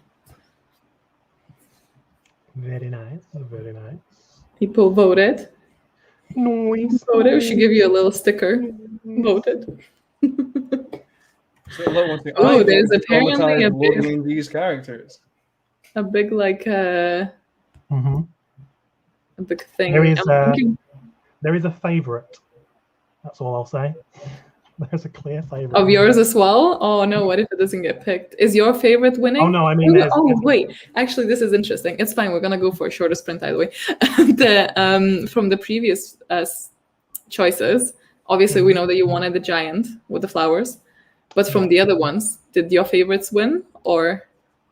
Yeah, I think so. I think all of them were okay. I could have probably gone either way on all of them, apart from, I really liked the flower giant, and I really liked the other last one, the stone, the crying stone that's lost love, whatever that one was. But I also really liked the time bard as well. So I was like, whichever one of those is 50-50, just because I wanted to be a creepy whisper person. So I think generally we're all good. Flower giant sad, but you're not doing bad. Maybe at the end you can tell us what would have happened. But there is that's the secret of storytelling and DMing with multiple choices. It all goes the same way. Behind door number 1 is door number 1. Behind door number 2 is door number 1.2. Is that true? Spilling all the secrets. Actually, I have one thing as well to share before. I think AG's character is still in the works for this, right?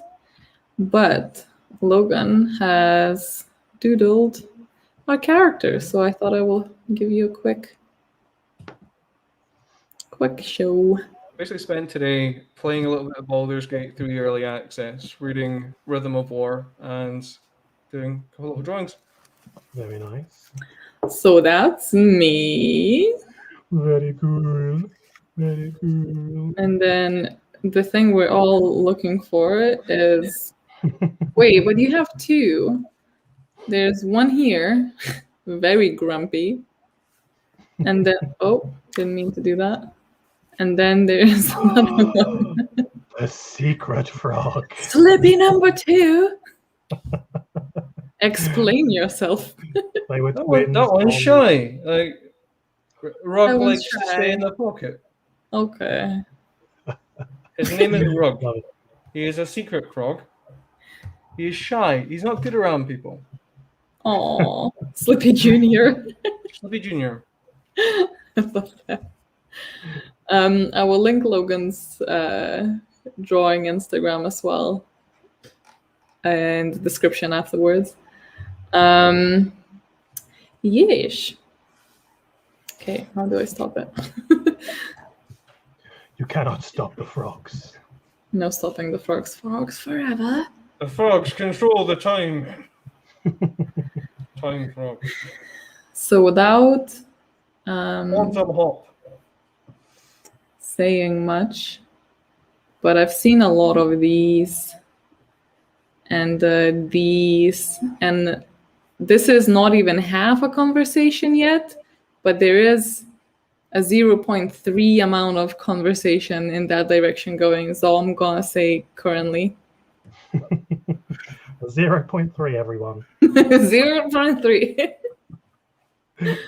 That's all I'm gonna say.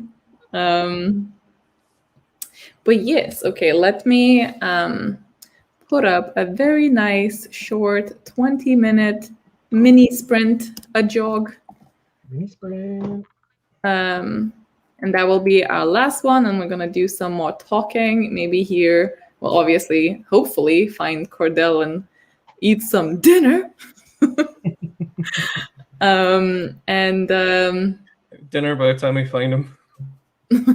Hopefully he hasn't become dinner for something else. Yeah. It doesn't really work with horns, does it? No, that would be quite difficult. See, that's why in other video games they just clip through.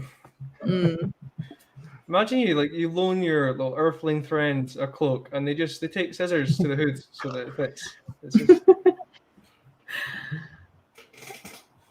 And then hopefully we can hear the what could have beens as well. Sure. A few more pages done.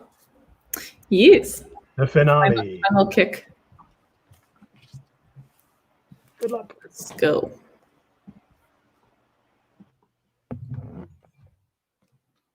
I feel like a little bit like Kit Harington, like this. Jon Snow. Hmm.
Hello, I have spared you the alarm sound this time.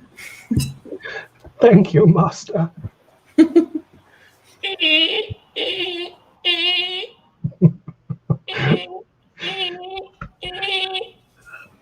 God. The And this soothing is why noise the frog of the market failed. Ethereum bog frog. The dulcet tones.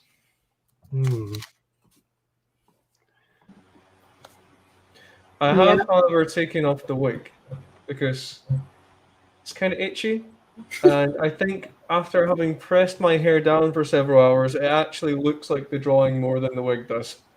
Because it's all gone to one side.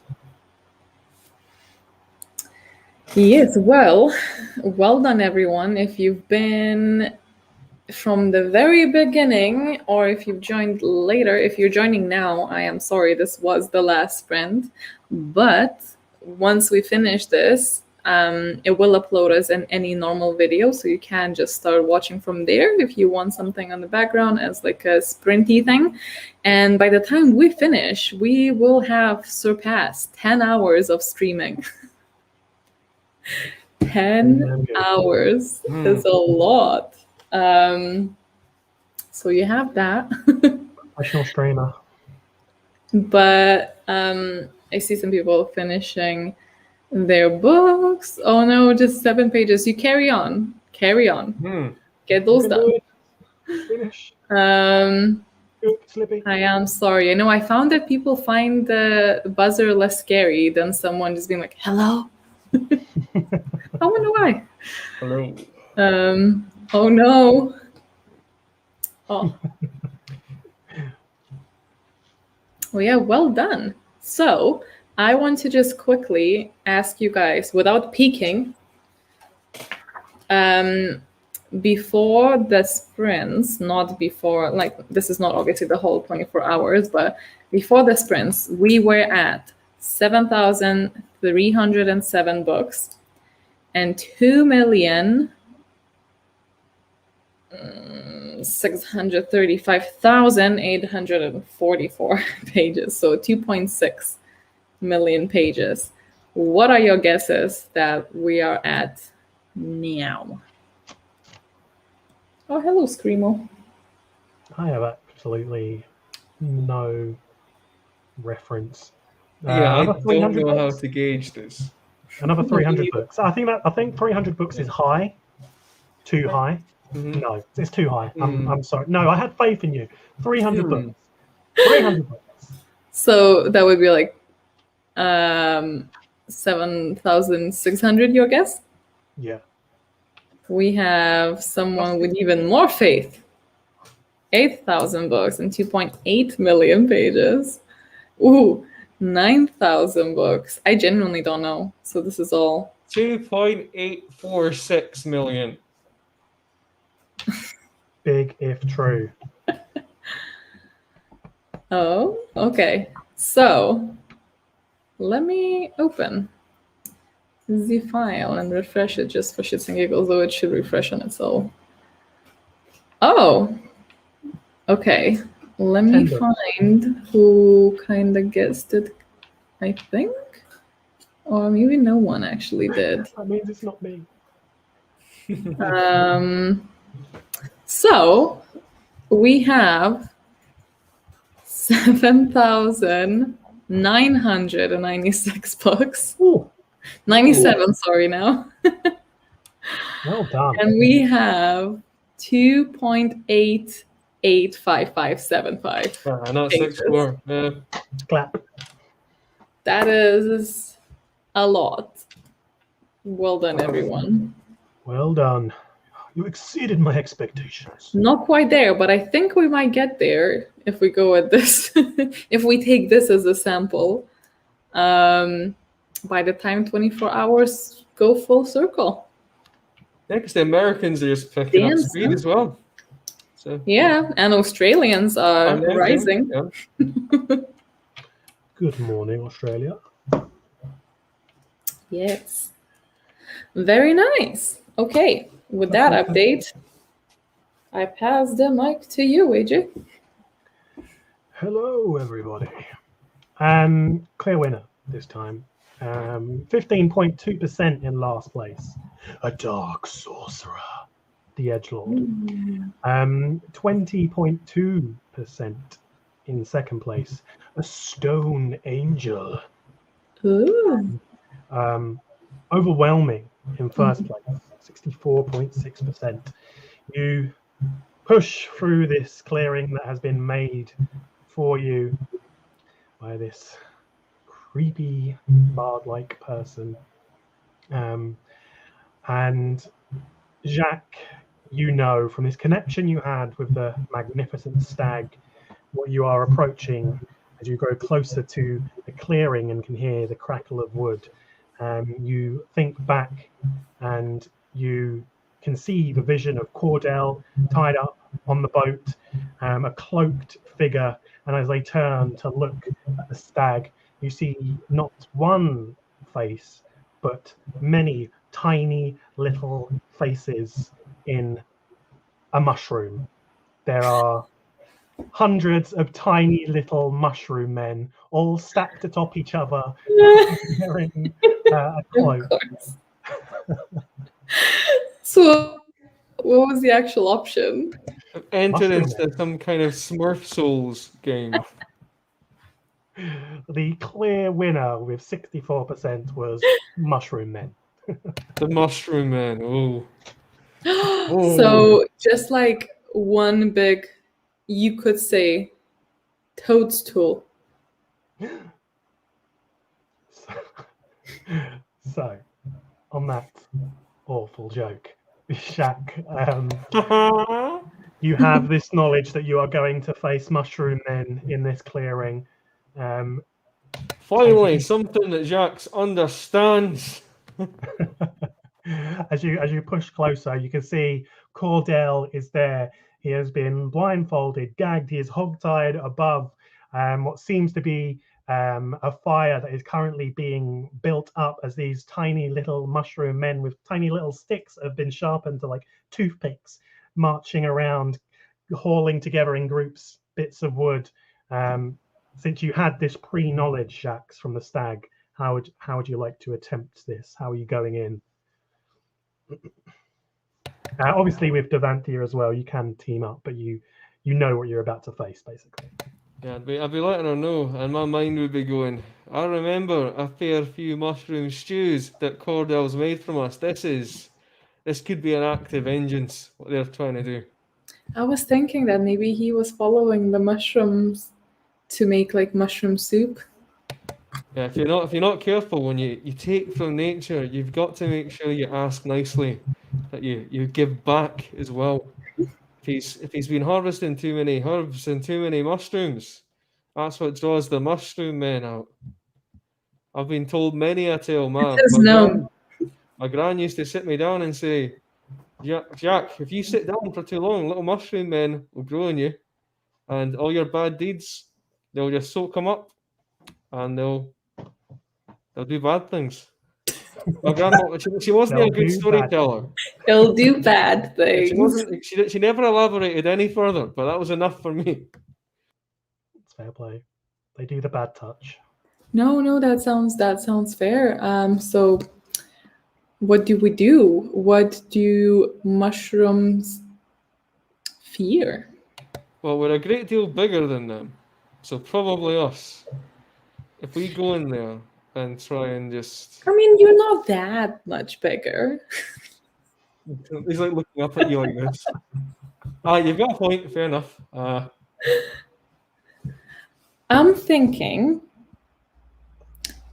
we go and talk to them and just tell them this is our friend, not food. Good idea. You'll start with that. Mm-hmm. And then if that doesn't work, I'm thinking murder. No. That could be an option for mushroom people, for the mushroom men. Somehow I would feel worse about this. I don't want to stomp them. They're just living in their natural habitat. The time one was cheating us and wanted our time. It's different. But this one, I think we can just we can maybe make some sort of exchange. And then I look around to see if there's anything that stands out from the surroundings. I don't know, like a fancy stick, or I don't know, something valuable around.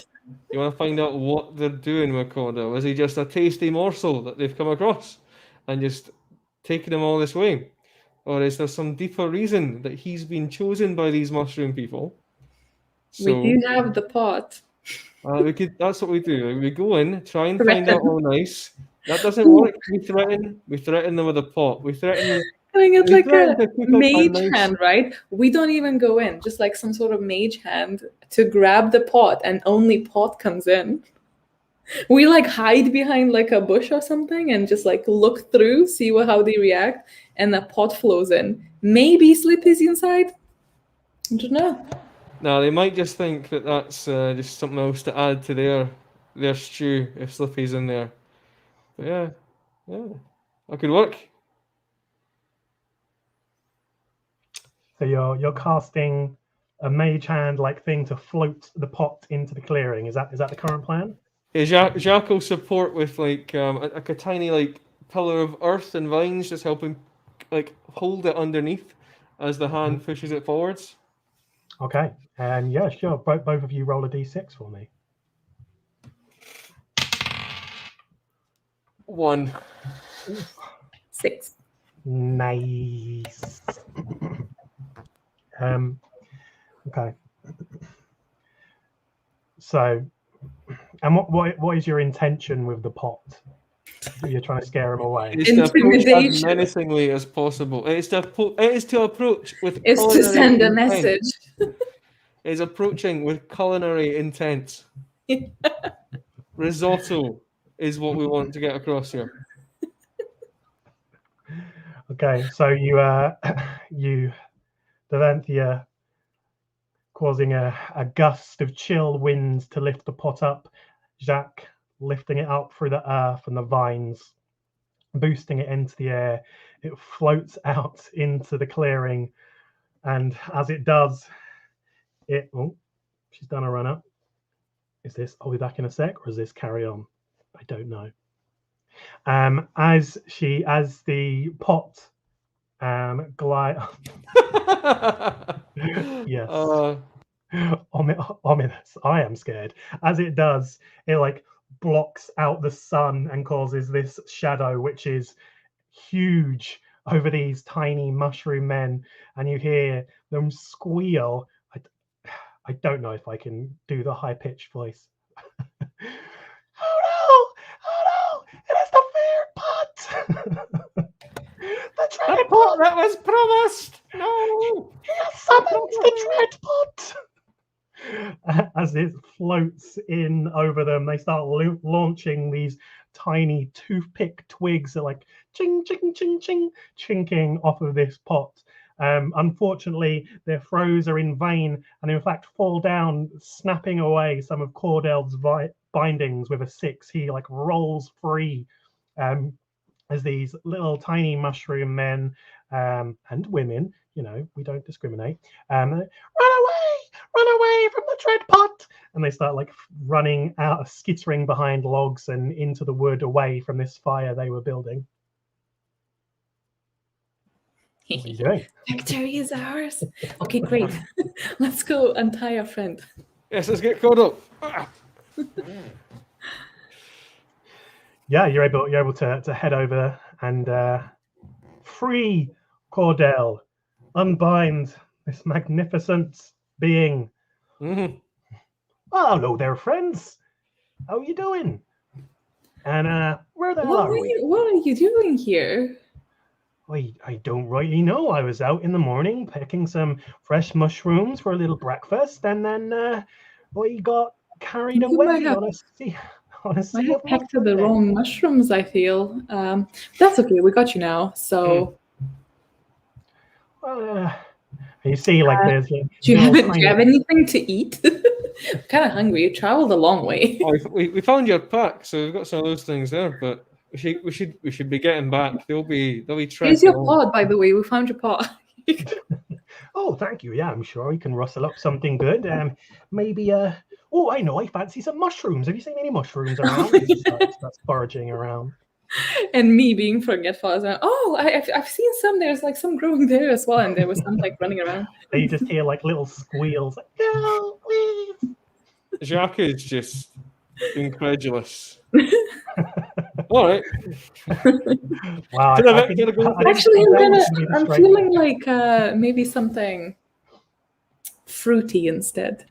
As they're escaping, I release Slippy so he can be a tiny Godzilla to them. So he can be like a final threat, jumping about, chasing them away. And they flee from the magnificent form that is Slippy as he hops through the woods, through the clearing. You are free from these little mushroom men, and Slippy chases them away. Slippy's having a time of his life, slipping about. It's a circle of life, all natural, the way the earth should be. With the running mushroom men. And Cordell starts like taking things out of his pack, putting ingredients together that you wouldn't have thought to do, and combining things that he finds around him. Double checks with some guidance from Jacques to make sure that they're not actually vengeful magical creatures. And rustles you up all a long-awaited breakfast. Right? I know, that's what I was thinking. It's honestly a plot twist to everyone. A long-awaited breakfast, and as you eat and enjoy the meal, you can see that before you, you've kind of climbed up to get here. You're pretty high right now, and you do actually have a nice view of the surroundings and the novice path. And you can see that there is a path that will descend back down and join up on the novice path. You think you probably won't lose too much time if you follow this path. You'll be able to rejoin the others. I think we've lost exactly a year and a day. Not yet. Not yet. But we've found you, Cordell, and we've chaperoned you safely back onto the path. Almost lost the mushrooms of all things. What you need to do next time you go mushroom picking, take a good solid Arthurian bog frog with you. They'll alert you to any danger if any of them start sneaking up on you. Here, you take Slippy's quite fond of your pot. Pick him. It's dangerous to go alone. He can stay with you, watch over you, as we go together. And thus, the bog frog market rise begins. This was all just a marketing scheme. Well, thank you, friend. Slippy jumps in the pot. Please don't cook the frog, though. Ooh, frog. Yeah, they taste horrible. I am sad you know this. You've survived your trip. Yay. Rescue Cordell. Well done, everyone. I feel like the closest we almost didn't was maybe the time lady. That was a sticky situation. Oh, yeah. I was like, how tough shall I make this? Maybe I just kill G's character on stream. Make me to make a new one. And now begins the adventures of Cordell. Yeah, boy. Nice. Very nice. Well, thank you very much, AG, for taking us on an adventure. It was great. No problem. Thank you for participating. It was very fun watching you. I think you have to tell us more about the flower giant before we call it. I just like the flower giant because he's a chill guy. You know, he's just very nice, very friendly, and he just wanted to find some new flowers. Hello, friend. Just a very chill guy. And we would have gotten along. Yeah. And there was like a big valley, and he would have like carried you in his hand and like carried you across the valley. He was just a nice guy. Just like a gathering quest. Yeah. Nice. Oh my god, you shedded the beard as well now. Yeah, it's I'm winding down for the night. My last few words can be understandable. Let me Very. crown myself. Thank you, everybody, for voting and choosing. It was very interesting seeing what you all picked. Yes. Thank you, everyone, for joining. To Logan, to AJ for creating all of this. It was very fun. And Zeus is, I didn't close the pod drawer, and Zeus is now in it. Okay. So we will end it here at the whopping 10 hours and 14 minutes. I hope everyone has a wonderful night. And if you're continuing, make sure that you take breaks and rest up. And we are all here voting for sleeping. But if you do decide not to, at least drink water. Mama G activated. But yeah, have fun. And I will speak to you guys tomorrow.